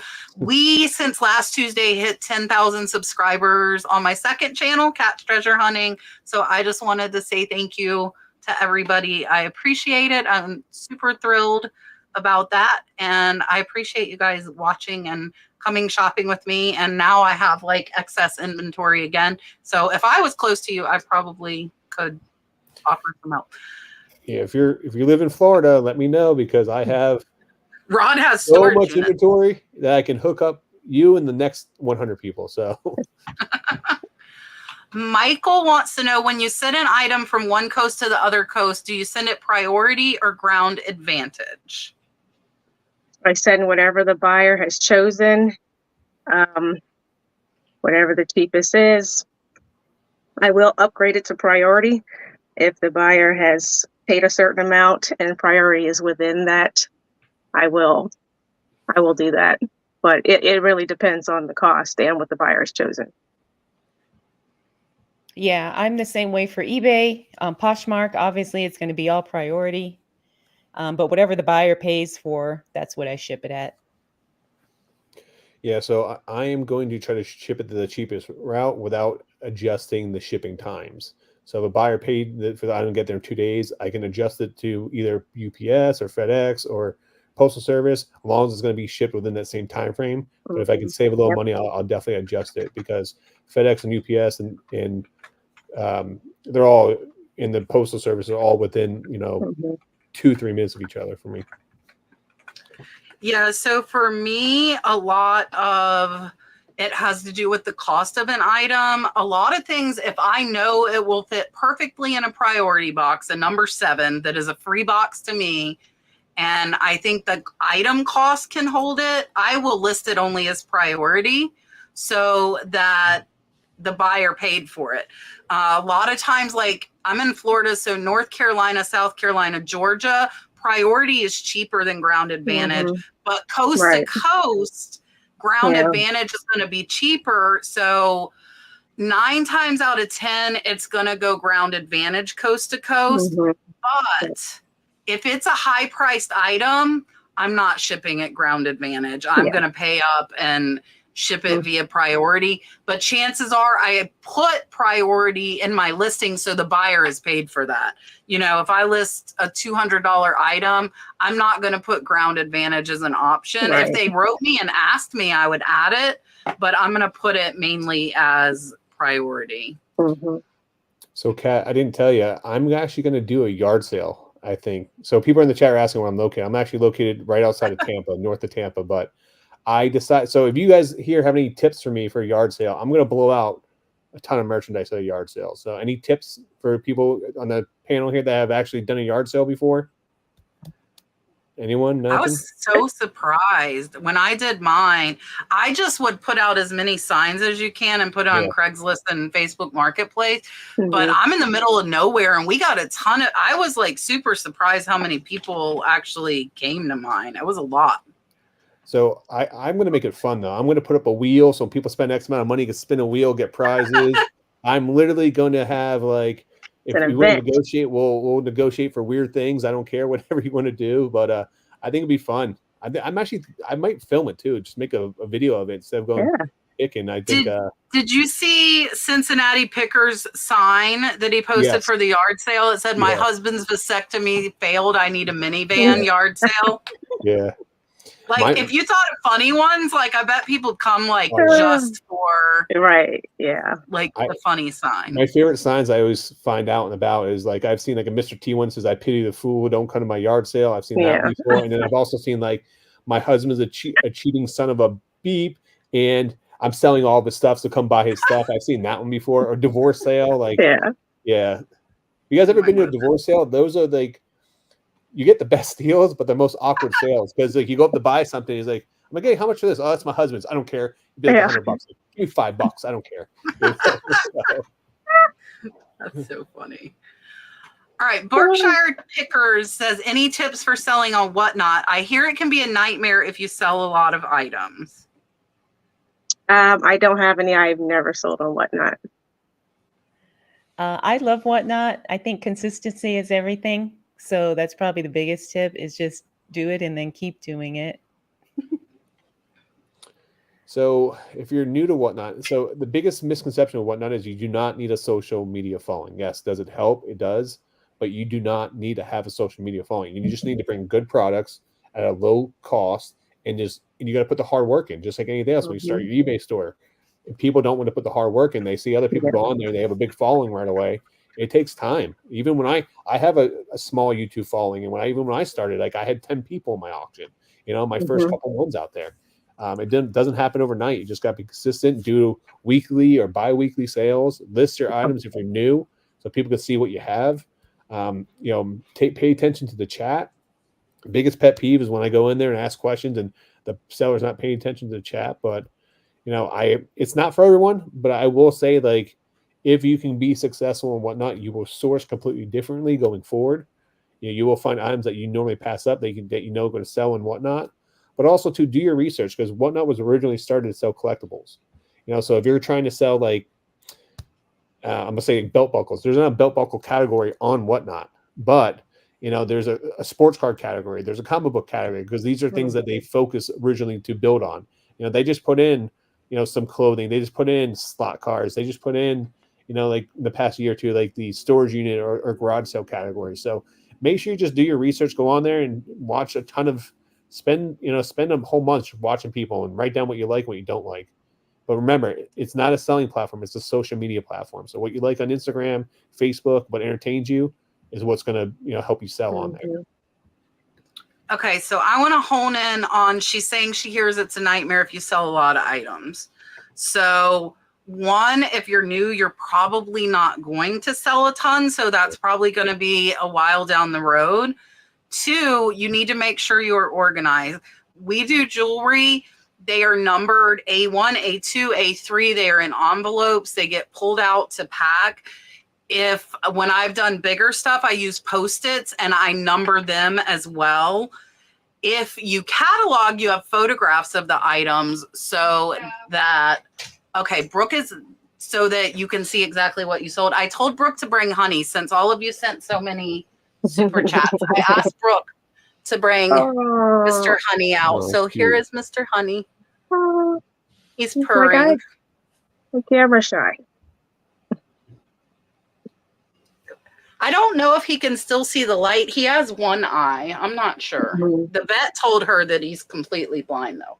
So thank you guys for sending the money for him. I'm going to send him back. He's lovey. He's just like Floppy. I told him he was mean, too.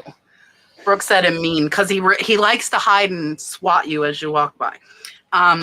But yeah, so if you catalog, you have pictures of the items. So if you sold a lot, that would make it really easy.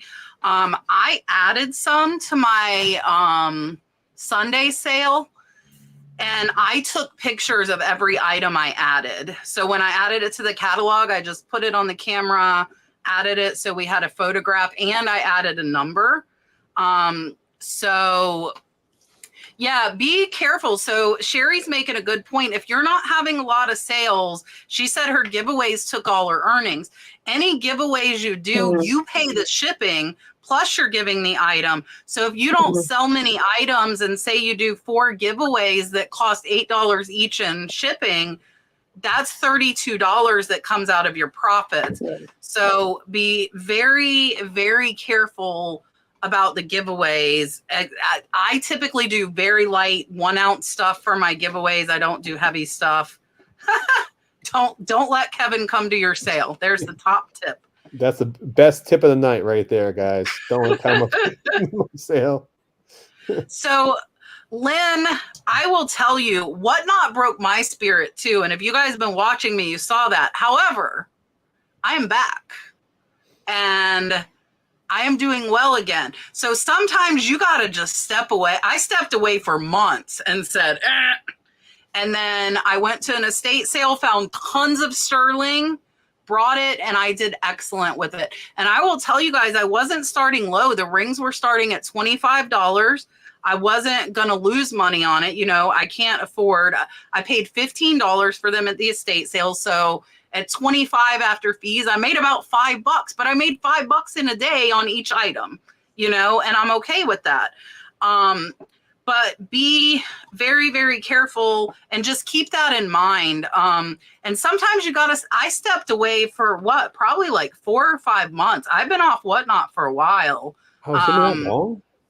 Yeah, it's been a long time. Yeah, it's been almost a whole year. I stopped in December last year. Yeah. So, I mean, I've done like 1 every other week, but like I did one Sunday. I had another sale today. I'm doing another sale tomorrow. So I'm not going to do, I might reschedule a lot. So if you guys bookmark, don't get mad at me. Some of them I've rescheduled like 4 times, but I want to have 1 of each type of item so you guys can bookmark it and get notified if I reschedule it. Kat, I got the best tip we need to tell them. All right. So when you guys I think I might know what you're going to say. When you guys schedule your show, make sure you actually show up to your own show. And don't be like I did on Monday. I scheduled the wrong date like a month in advance, and I was away with family, and I didn't realize my show was supposed to go. So yeah, so make sure you look at a calendar and don't do what I did. So my Disney show was rescheduled. I lost bookmarks too. Somebody messaged me and they said, your show was supposed to start an hour ago. I thought I had scheduled it for later. And Whatnot, if you don't start it within the allotted time, it will shut it. Like I lost all my bookmarks, all of them. And yeah, so that happened to me too. And I just started another one. They're asking you some questions, Rod. Amy says, am I correct that eBay calculates their fees and promotional fees based on sales costs, taxes, and shipping? And is that typical of other platforms? Yeah, I'm pretty sure eBay calculates their fees from the total. It didn't used to be like that, but people are they changed it. Why? Because people are taking advantage of shipping, right? Yeah. So now, I don't know about the taxes. I'm for sure that the fees are calculated from the total cost of the sale. That includes the shipping. Promotional fees, I'm not as familiar with. I don't promote. I think I may have done it once, so I can't answer that question. Yeah. So what was happening is people would list an item for $1 with their shipping cost at $50. Mm-hmm. And that was the workaround back in the day on eBay. And then eBay caught on to it. It was like, wait a minute, we're not getting any money. We're taking $51, and they're paying fees on $1. So then they change it to your overall. So that happened many, many years ago, but unfortunately. Yeah. Yeah. And like Poshmark Mercari, you can't do that. Like there's no skating around it because you don't choose your own shipping. Well, on Mercari, I guess you might still be able to kind of finagle that on Mercari, but on Poshmark that you couldn't do that. Poshmark sends you the label. It's 1 flat fee. So on Poshmark, your fees are only on the cost of the item. On Mercari, I think they're also only on the cost of the item until people start figuring it out, like Rod just said. And then I'm sure Mercari will be on the whole price. But eBay, this changed last year, that eBay started charging the promotional fees on the shipping, which I think is baloney, but it's for the same reason, I'm sure. Same reason. Because you could still do the same thing if you were promoting at $1 and had high shipping because you weren't getting promoted fees on the shipping. So it is now on everything. Wow. Yeah. We got that one. Wendy wants to know, I don't think all of us, I think only one of us, but I might be wrong. Can all of you give me some quick tips on selling VHS on eBay? I'm brand new and have 4 boxes to go through. I believe they are all open and used. I've sold VHS combos on eBay before. You're brand new, not the boxes. Test them for sure. Would be the only tip I have is just to make sure you test them and that they work. Other than that, I treat it like anything else. Though, not the players. I think she means the tapes. Like she has 4 boxes full of VHS tapes. Like VHS. Oh yeah, I have. Yeah, I don't sell VHS. I don't think I've ever sold a VHS tape. I don't. It might have been a long time. I'm not. Yeah, I don't think I have any advice for you on that one. Yeah, I don't either because I don't sell that. So the best piece of advice I can give to you for selling VHS is 95% of VHS is going to be worthless. All right? Black Diamond VHS is a scam on eBay. All those sales are fake. When you do see those, they're either best offers or auctions that were never paid for. But if you are going to sell VHS, the biggest thing I tell you is look for the weirder, the better. Horror stuff sells amazing. Pro wrestling stuff, anything off the wall, weird, unique, always sells well. Make sure you take the tape out of the box and look at the reel inside. You see a little white specks on it. That's because it is getting mold. Very common because people store them in their attic or in the basement. They get damp and they get molded inside. But VHS are a lot like books. There's a first print, second print, third print. So the earlier the print, the more money it's going to get. But majority of the time, you're going to look those up, and that whole box, you may not find anything unless it's, stuff in the 80s is going to sell well, because when VHS originally came out, VHS players were going for VCRs, were going for over $1,000 just for one. And then VHS tapes started selling at $79.99 originally, and it wasn't to Top Gun. We used to have to go to Blockbuster. Yeah, well, when Top Gun came out, that's when they actually dropped the price to $27.99. And that started the whole thing on there. So just keep in mind, there's different variations of the box. There's clamshells, different. The bigger boxes usually do well, but yeah, I would say it's a slippery slope, so be careful. You waste a lot of time for no money. But she could look up the title and get an idea if there were gonna be higher of that, and then research it more. Yeah, I would say you can scan the barcode in the back. That's one thing you do. But also, too, if you search the title, search from highest to lowest, because there are, you might find a Terminator, but there's Terminator released in 1984, 85, all the way up to the 90s, that same VHS tape. And, most of the time, I'll tell you, sealed stuff is what sells, brand new, unopened sealed stuff. That's what you want. I got tons of sealed VHS just sitting here. That stuff sells, sealed Game Boy stuff. Sealed stuff is what people want. That's because they either want to get it graded or they want to put on display. But finding sealed stuff from 40 years ago in mint condition is nearly impossible these days. And not all sealed stuff sells. It has to be something that's highly sought after. Mm-hmm. And some of you are saying test the tapes. I will tell you, like Rod said, most of them are going to be worthless. For me, if it's worth under $30, I'm not watching a 2-hour movie for $30.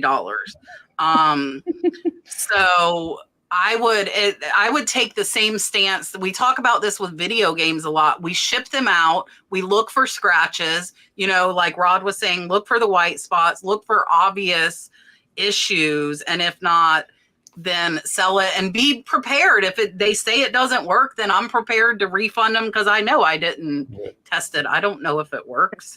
If you guys want to learn more about it, I'll post a video in the chat. I actually did a video with a Commonwealth pick of the top 10 most expensive VHSs in the entire world, and it's half an hour long, and I go in depth with everything about what to look for, what to do. And it shows you some examples too. But it's actually just picked up by some type of a magazine recently too. But let me put it in the chat. Cool. So Jennifer says Wiggles and Veggie Tales. I sold a Rainbow Bright VHS for $50. That was not sealed. The weird stuff, I found like some comedians, and one of them sold for like $80, a comedian VHS. I did not test it. And I did not get any complaints. Camille said she had 2 large boxes of VHS and there were only 10 she listed. So I would say be very cautious of what you do list and don't feel like you need to list it all. I got like 1,000 DVDs and I wish I had not listed them all. I wish I had been a little more diligent about that. And we had somebody on with us that sells them and lots up like 4 or 5 like action movies. So you could do that to maybe get like 10 or 15 bucks or different genres of VHSs. Yeah. I don't even have a VCR. I don't even have a DVD. I don't have anything that I could watch anything in. No DVD, no Blu-ray, no VHS. Like we watch YouTube and Netflix. So there is some Disney stuff that does sell well, and it's not the movies. I mean, things like Black Diamonds. It's actually the TV show like movies or the TV show ones. There's one with like, I think is Justin Timberlake or was it Justin Timberlake? Who was on? I think it was Bieber. Justin Bieber. There's one with him that sells for like $75.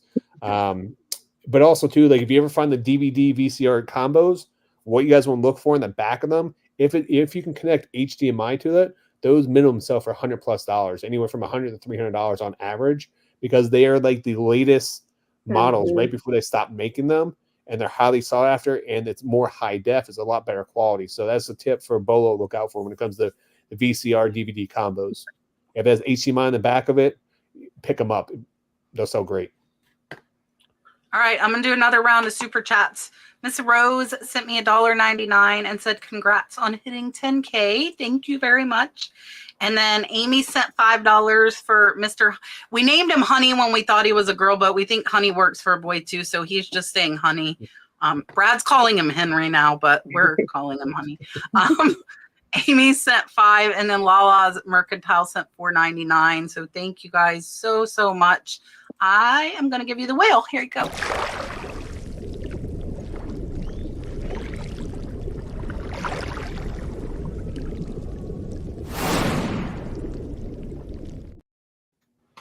I haven't seen Gino in here tonight.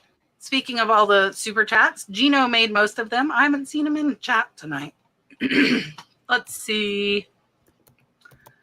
Carla wants to know, can you run more than 2 types of sales on eBay at the same time? Like one for 20 and another for 30?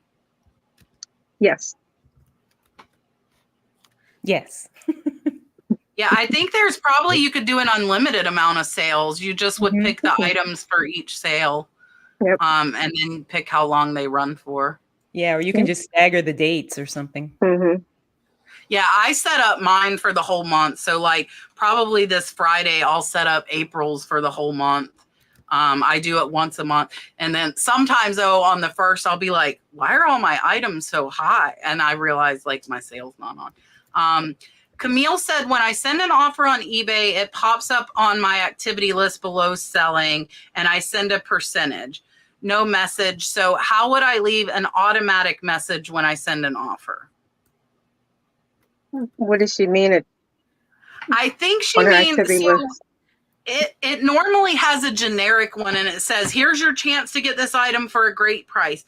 I have one on my notepad on my computer and on my phone, so I just copy and paste it. So the automatic one, I think, just says, here's your chance to get this item for a great price. Sometimes I just leave that if I'm in a hurry too. Yeah, I don't change it. I never changed it. I just accidentally unstart a question, but I remember it. They just were asking if we had any tips for whatnot, for having a sale and whatnot. Can we just go over that? Yeah, didn't somebody already ask that? Yeah, well, they said they were worried, but we kind of covered the tips. It was a different person. I would just say schedule them out so people can bookmark them. And if you're new, I would catalog items so people can see exactly what you're going to have. I would also try to network with other resellers on there is really big because you can get on raid trains and like it's a good way for you to start building some followers. This one I saw Marsha answered in the chat. You can ship. She looked it up. I think she said up to 60 pounds can go ground advantage. So yes, is the answer to that question. Camille's saying I can't send offers to all watchers. I just use my phone and computer. And so it won't let you unless they are watching the item. But one of our guests last week, I think it was J-Ride, said the algorithm, eBay won't let too many sellers send buyers offers at the same time. So sometimes it doesn't make them available to you right away. It'll wait until that buyer hasn't got an offer on something for a while. And if they message you a question, you can also, a lot of times it says send offer in the top of the message. So if they ask you a question, you can send them. I had people ask me what's the lowest I'll take, and I will respond with an offer of the low, like if I don't think they're being smart about it. Some of them I don't, but yeah. So creative reseller, same thing on offers. So you can't select all items. You can only do the ones recommended by eBay. There's no way to select all. The nice thing is, I will tell you guys, Mark taught me this. On Poshmark, you can, but it has to be greater than 10% off of any other offer you've sent them in the last 90 days. So I have a reminder on my phone every 90 days. I send out mass, and I mean over 1,000 offers on Poshmark, because after 90 days, you can send them a new offer. And the first time I did it, I got like 23 sales on Posh in a day. And normally that's what I have in like a month. So on Poshmark, you can go to your closet and send offers to all watchers, but they won't send it out if it's not been 90 days or if it's not 10% over the last offer. Did you know that, Desiree? No, I didn't know that. So Mark taught me that. It got me a lot of sales. So I'm going to show you guys, because if you do Posh, this got me like a lot of sales. So if you go to my closet and then you click, the wrench is up top. It says make offers to likers. Mine, 1,800 items I can send. And you have to scroll and then you can pick them all. It's crazy. It's crazy. Okay. Here's a tip for Posh. Especially if you want to clear out, it shows you like, so 1,800 of my items I can send offers. It's crazy. All right. Lori has a good question. In your opinion, do you think items with 0 or low views pull down your store as far as where you were placed in search? I don't know. I don't ever since eBay changed their views and how and when it restarts and all that stuff, I'm not really sure. It would make sense that it would, because it's an algorithm. It wants stores to be active. It wants people to be in those stores. It wants to only push stuff that people are looking at or trying to buy. So it would make sense that that could possibly be the case. Yeah, I think it does, because the overall health of your store, if you have some weak items in there, then there's less of a chance for the algorithm to send people to look at your other items, So from what I've heard and from what my experience has been, yeah, I think it doesn't help your store at all. So for me, I don't care about views. I want sales. So I want people to come in and just look at my items. But I will say it is concerning if you have 0 views on your items, because either A, you're finding items that people have no interest in. B, you're either overpricing those items, or maybe your shipping's too high. So I mean that's more concerning to me than having someone view my items. Yeah. So that'd be the first thing that I would look at. Make sure you're listing items in your store that people are interested or people that want to buy. And it only takes one person to buy. So I'm not really ever concerned about views. You may have one item that gets 4,000 views and no one buys it, and that does nothing for you. But having good quality items in your store, yes, can get people to look at similar, see what you are. Because if I go to an eBay store and I see an item that's priced fairly or priced cheap, I'm going to see what else they have to sell. So yes, that does impact your store. But I mean, the biggest thing is, I mean, I won't care about the views at this point in time. I'll see why aren't you getting views? That's more concerning to me on those items. Yeah, and I feel like it could hurt the opposite way too. What if you have 1,000 views and nobody's bought it? I think it's more about the click-through rate, like people that are looking at it and how many people are clicking on it, but it's also the sell-through of your items. So if you have 1,000 people look at it and nobody buys it, I think that's worse than not getting any views at all, because that's telling them, why are 1,000 people looking at this and nobody bought it? So all of that you can see on eBay in your metrics. You can see your click-through rate. You can see how many times people are looking. So I think it can, but that's kind of like, I have a ton of slow sell-through rate items, but we're still selling an average of close to $500 a day. Would we be selling more if we had some of those not so desirable items? We might, I mean, that's a good point. So I think both 0 views and a ton of views without a buy, both could hurt you. Let's see. Sunny wants to know, what's the largest item you've mailed? What did you do wrong? And what did you learn from that experience to do better next time? Hi, hey, Sunny, love Sunny.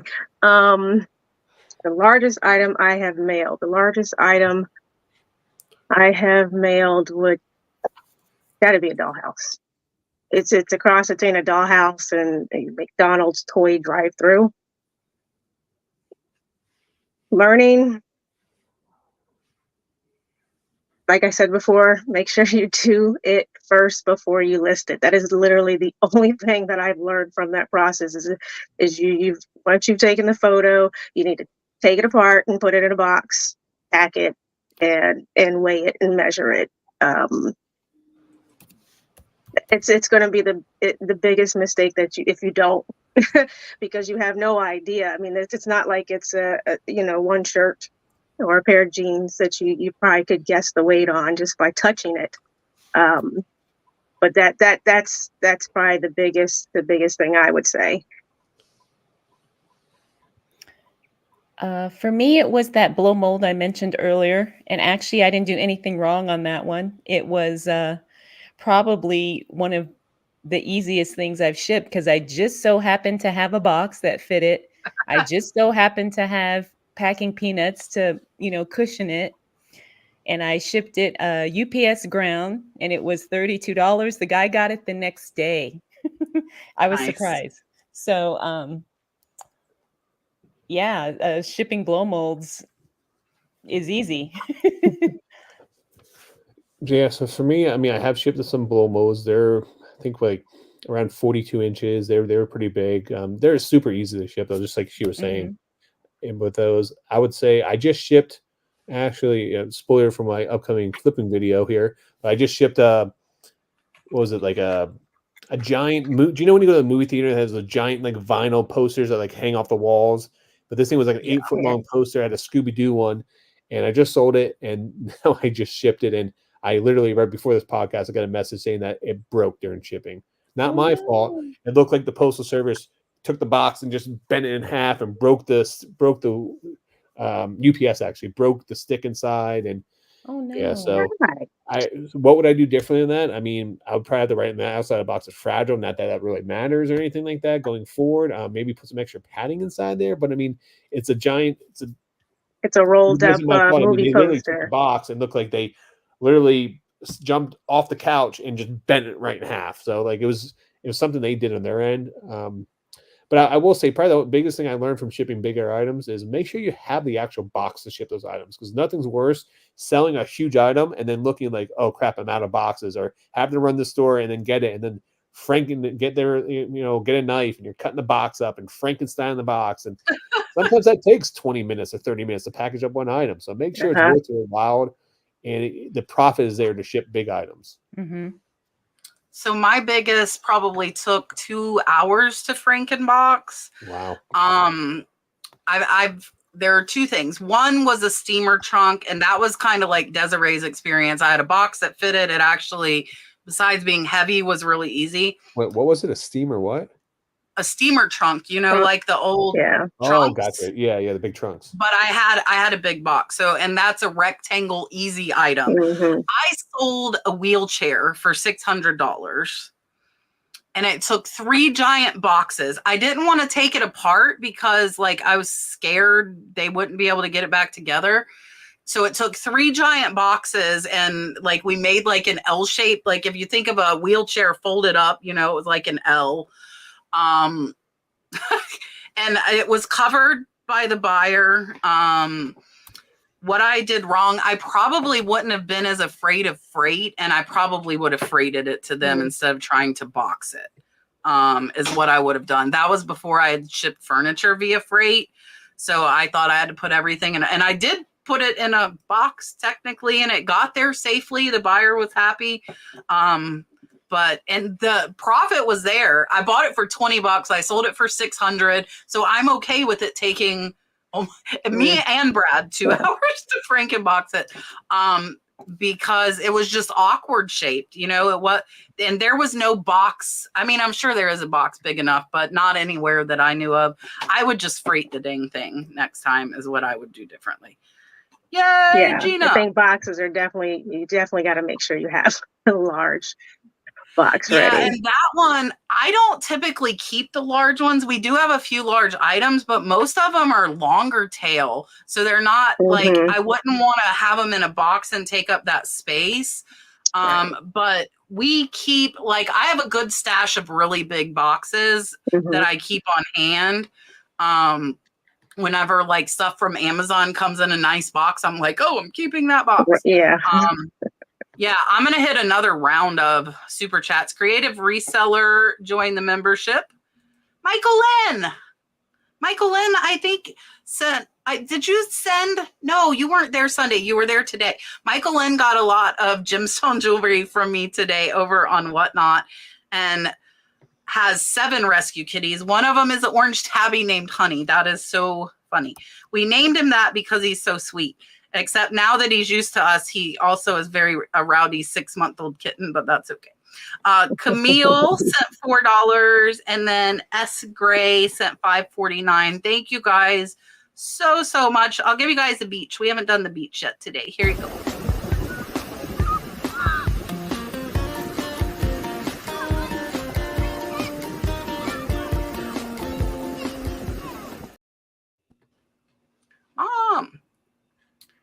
All right. Rose wants to know what category or item sells best for you, and what criteria do you consider for quality of an item, and where do you normally get that item? Well, my category is vintage toys, discontinued toys, really any toys, specializing in Barbie. Barbie is what sells the best for me, is what I have the most of in my store. It's probably 80% of my store. Criteria for considering the quality. It's just like clothes. It's just like really anything else. Vintage items, you can tend to let them be a certain way. You can tend to let them be a little dirty or patinaed, or certain things are allowed in that category because the buyers and collectors understand that they're older and they may not ever find this item, even if they find it, if they ever find it in good condition, would be possible. So that does play a little into it. For example, there are Barbie clothes or Barbie dress that is so rare and obsolete that it could have a complete rip in it and it'll sell for, several $100s. But there's also, ones that there's probably 20 of them listed. It's not as completely rare, but you can't sell it for that for a rip in it because they can get it from somebody else. So those things are taken into consideration with the category that I sell in. For somebody who's selling something maybe newer, different things, that's going to be a lot different. I source from most of my recent sourcing has been Facebook Marketplace. Estate sales are my favorite because that is where a lot of vintage old items come out of attics and basements and people's homes who passed or they're downsizing or whatnot. Auctions are another place that I used to do a lot of. I don't do as much anymore, but I do still look out for them. And then thrift stores also. You don't find as many of the items, but you can. I mean, there's bags of toys that if you know what you're looking for, you can look at them and you know exactly what you've got as opposed to somebody who doesn't. So Facebook Marketplace is probably my biggest source right now. For me, what category sells best? Obviously, that's jewelry for me. What criteria do you consider?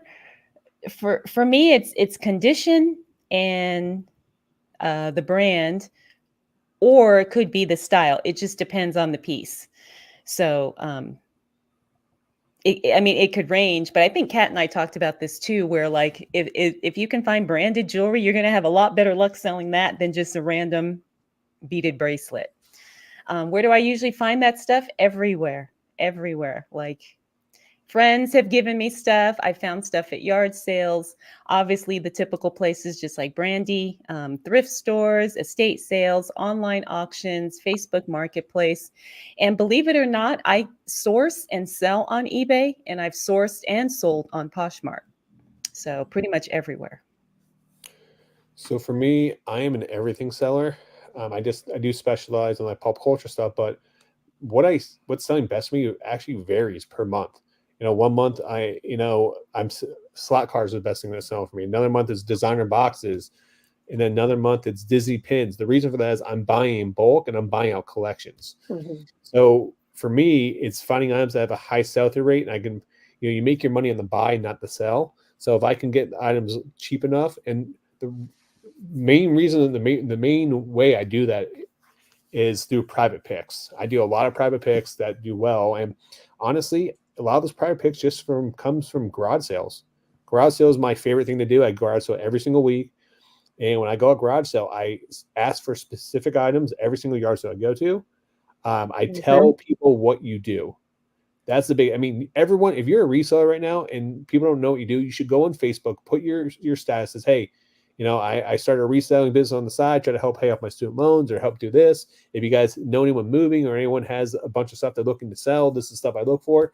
And you will not believe the responses you will get. It may not be today, it may not be tomorrow, it could be 2-3 months down the road, but tell people what you do and it will come back 10 times over. And that, I mean, all my biggest sales have come from private picks because one is I'm buying in bulk so I can get a cheaper rate on those items. And if you ever do a private pick, don't cherry pick the stuff, take everything because they want that stuff gone. And by taking, if you cherry pick the stuff out, you will not get called back for a private pick. I guarantee it. But there's people I do private picks for and they call me back now when they know someone. I come in, I clear it all out. I run stuff through whatnot just to blow it out. I don't care if I take a loss in those items at that point in time because I'm making my money in the overall buy. Other stuff is just going to moving product out of the way. Yeah, I'm like Rod. What I sell the most of, and if you watch my videos, you're going to see it changes month to month depending on what I buy. So I also will buy big collections, most of mine from online auctions. But now that I'm doing more videos on my cat's treasure hunting, I'm going to more estate sales. I spent over $1,000 in an estate sale last weekend. Most of it was jewelry. And I sold all of that except for about 20 pieces on Whatnot on Sunday. And I'm looking for sell-through rate like Rod, but I also, when I buy a lot of items, I'm looking for one or two to pay for the cost of the whole lot. Yeah. So Yes. The rest is all profit. Like once Yep. I sell those 2 items, I am good to go. And then we have not run out of space. So I have not went through and done a purge in 4 years. Some stuff has been here for 3 years, but we still have space.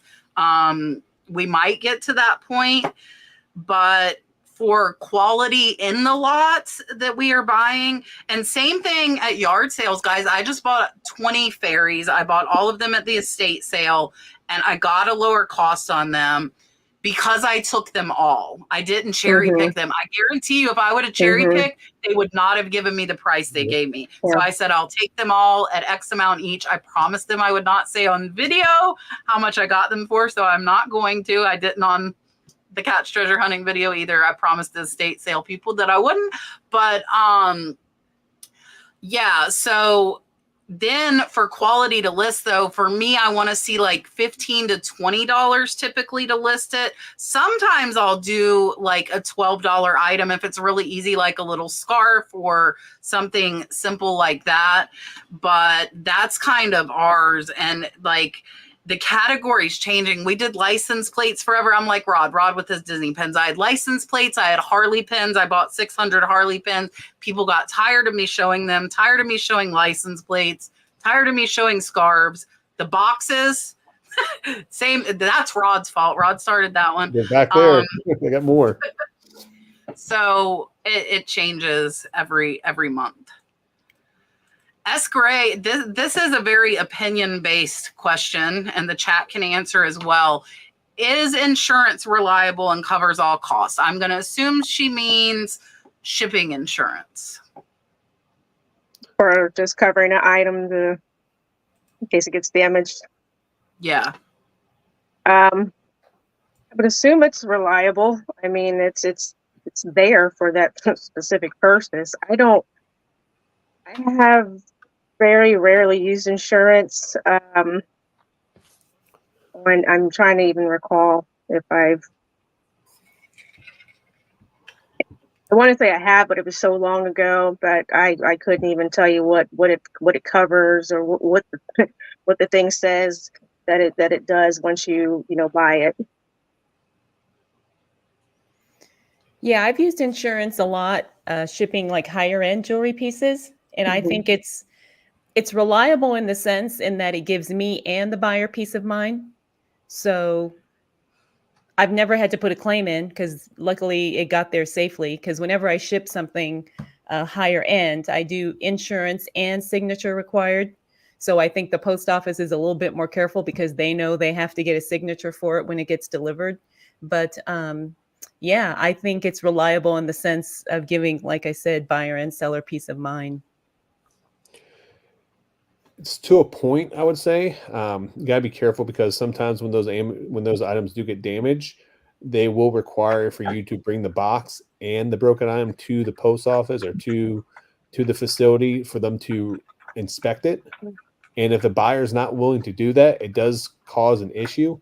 Kind of a good hack with that is, I've had that happen. Like recently, had an item break through the postal service, and I filed an insurance claim, and they said that the buyer needs to send the item. The buyer needs to bring the item and the box to the postal service for them to inspect it. So they won't cover it unless it happened. Now, if you message the buyer through chat and the buyer will say, "Hey, I threw it away," or "I don't have it to do that," it's recorded on there. You can actually fight that on eBay, and sometimes eBay will reimburse you or reimburse the buyer and let you keep the money. So make sure that you have that correspondence through eBay on there, but just be careful. I mean, they are cracking down on it. It is a lot more difficult now than it once was. Once you can just file it and they just issue a check. So just be careful. And when I ship higher end items, I don't ship through the postal service. Any items are over $300, I go through UPS or FedEx because from my experience, I have a lot better customer service with them, and also a lot better if I have an issue where they will be able to fix that problem when it comes.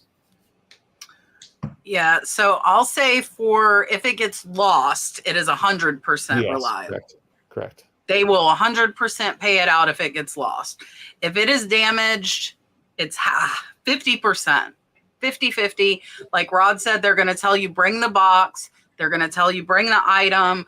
I had a buyer that did that for me, and they had to bring it to 4 different post offices, still couldn't find the authorized person. And I did, and it was $600. I did not get the money back. If it is broken, you better have packed it good, or that box, the outer of the box better be damaged very visibly by the postal service, because here you go. I was told the box wasn't that bad. If that box does not look like somebody stomped on it, chances are they are going to deny it. If that box looks just like it did when you sent it, but it broke, that is your fault. That is not the post office. If that box is intact, then you didn't have it padded good enough. And that's what they're going to say. So somebody told us last week, I thought UPS was 3 inches on each side of a breakable item. It is 4 inches. Somebody told us last week.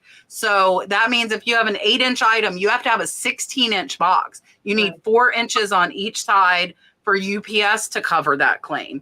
So just if the box doesn't look like they beat the living daylight out of it, they're probably not going to cover it. I am going to do one more question. We're already over 10, and then we will let everybody tell you what they have coming up and say their goodbyes. Jennifer, I thought this was a good question. Any tips on how to tackle estate sales? It can be overwhelming with how crowded mine are. I've been making a quick round room to room and then going more slowly. Estate sales. So with the estate sales, I ask them exactly what since I'm a niche out, I don't do everything. Technically, I will sell anything, but I stick to toys and Barbie, and that's what I want to get to first. So I'm going to ask that person as I'm walking through the door where it is. So that's where I want to go to first. Wherever the item is that you want, that you saw in the pictures or that you're going after, you go there first. And then I will make my rounds around the rooms as I'm making my way back out to see what else they have. A lot of times I go to the estate sales. They don't let a certain amount of people in. So I don't get to too many crowd. It's been a long time since I've been to a crowded one. The ones down here, they don't like to crowd up the houses, I guess. So they stick to the lines and make you wait. So I will say, if there's something you want and you really think it's going to make you some money, and you really, you better be there 2 hours before they open at a minimum. As it relates to estate sales, I kind of have a new thing that I do now. I actually go on the last day because if there's too much fighting, I have social anxiety sometimes when there's a ton of people, and jewelry is always one of the things that people are there for. So it's very competitive. But I have found that on the last day, like a lot of times, good stuff will still be there because they're asking the highest prices on the first day. By the time it gets to Sunday or whatever the last day is, they're much more willing to negotiate. And a lot of times good stuff is still there because they were asking too much on the first day. So no one ever picked it up. So what I do now is I wait till the last day of an estate sale. It's less crowded. And the estate sale company is more than willing to negotiate and be a little bit more flexible on the price because it's the last day and they don't want to pack it up or do whatever they're going to do. Yeah, I mean, she makes a great point because a lot of estate sale companies only get paid for items that sell. So those items aren't getting sold the last, on that day, they're not getting paid on those items. So I do the same thing. I rarely go, but when I do go, I try to go the last day because you do get some really good deals. Also, too, at that point in time, it's a lot less crowded, and you can actually network really well. Let them know what you buy. Provide them your phone numbers. Hey, this is stuff I'm looking for. If you guys come across this, I'm a professional buyer, and let me know. And there's times that they'll reach out to you, let you come in beforehand too. I know people have done that in the past.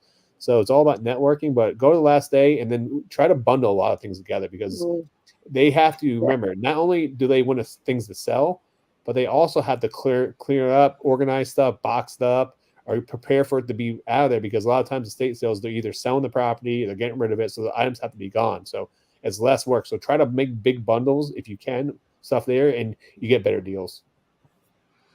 Yeah, so I used to do what Desiree did, and I still will, but And if you want to know how I handle it, watch my video on Cat's Treasure Hunting that says I spent $1,000 at this estate sale. I was there early. I was the second person in line. They had tons of sterling. They had the fairy, Mark Roberts fairy elves, which sell very well. I went for the elves. I had no intention of buying the jewelry. I spent the most money on the jewelry. Did not have an intention of buying all the jewelry. So with that, they typically make people wait outside the house, but the jewelry was on the carport because this lady had so much. So we could like walk and look before they were open. We couldn't touch it and hold it, but we could look. And so I knew like what jewelry pieces I wanted to grab soon as they said that sale was open. And then when I looked at the pictures, like Brandi was saying, she goes, I saw that the table of elves was right in front of the counter, the kitchen bar. So I knew where I was going soon as I walked in that house.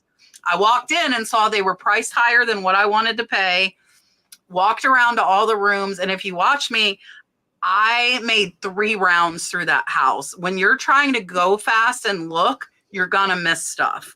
I went back 3 times to every room.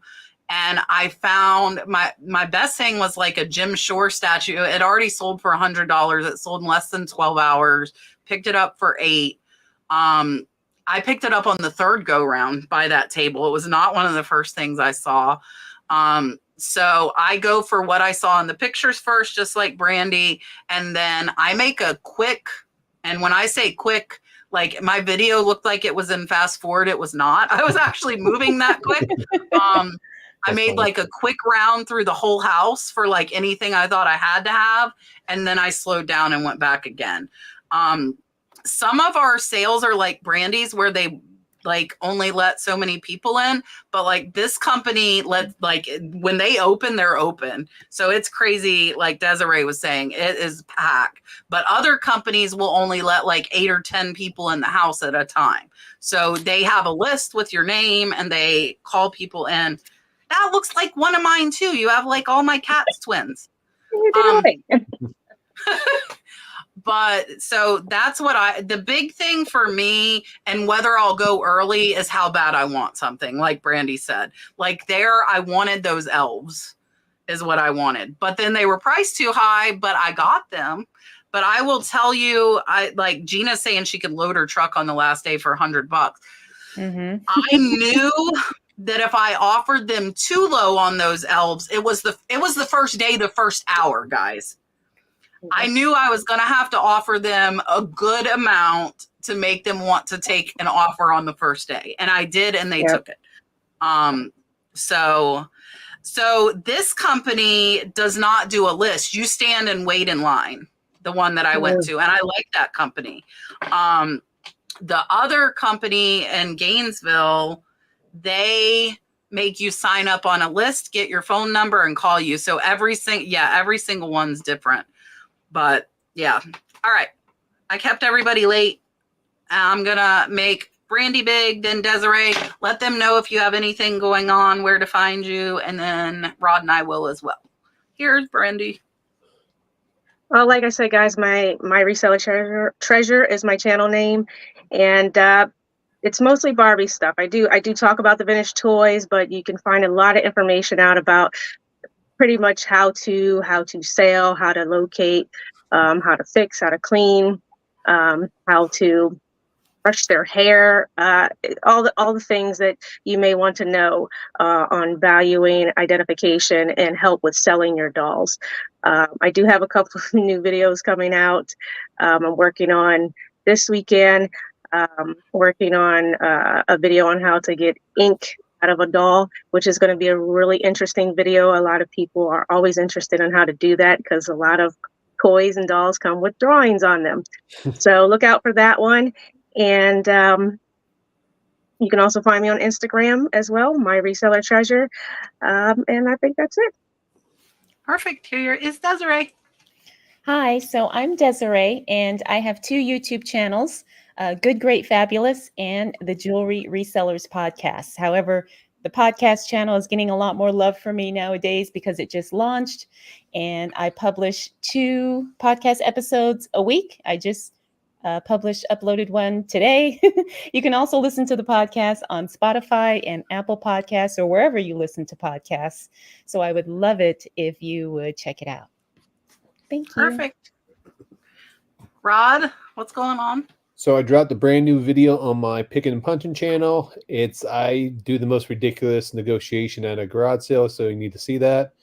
And I would drop a new video on my flipping and punching channel tomorrow. If you guys don't know, it's my second channel. It's more the business side of what I'm selling, what's sold, go over tips and tricks. I'm doing a whatnot tomorrow night, which is the proper night. You will be there. I will be there, hopefully. I mean, I guess you have to show up, see if I show up. But that's going to be at 7 p.m. Eastern Standard Time. It's going to be a big Disney blowout, pins, shirts, all kind of like popcorn buckets, all kind of different merchandise. So come check me out. I am also on Catch Treasure Hunting. I dropped a video today. If you haven't noticed, I'm dropping videos every other day on both channels. So there's a video for me pretty much every day on either here or Catch Treasure Hunting. I also should be on Whatnot tomorrow. I might reschedule it. I should be on Whatnot. I think I'm doing jewelry clear out. $3 starts on costume jewelry. Some of it is named. It's just jewelry that I've had in my Whatnot room a while. I'm doing whatever I pull, not sterling. We will have another sterling show next weekend. I think the estate sale is going to open again this Thursday, and I'm going to have to go back. And next week we will have Dealing with Dalton, and not my Dalton. It's another Dalton. It's a grown Dalton. And Profit Monsters Drew will be on with us. Those guys know a lot about vintage teas. So if you guys have questions about that stuff, definitely bring it. Make sure you subscribe to these ladies and to Rod's other channel. The link, Rod, remind me to add the link to your second channel to the description, because I haven't even thought of that. I'll do that. And if you're not subscribed to Kat, guys, she's so close to hitting 80,000 subs on YouTube. She's less than 1,000 away. So please sub to her channel, the main channel here. I know a lot of you guys watch and don't sub, but show her some love, some support. All right, guys. Thank you for coming. We will be here next Tuesday. Desiree, Brandi, thank you so much. You guys have a good night.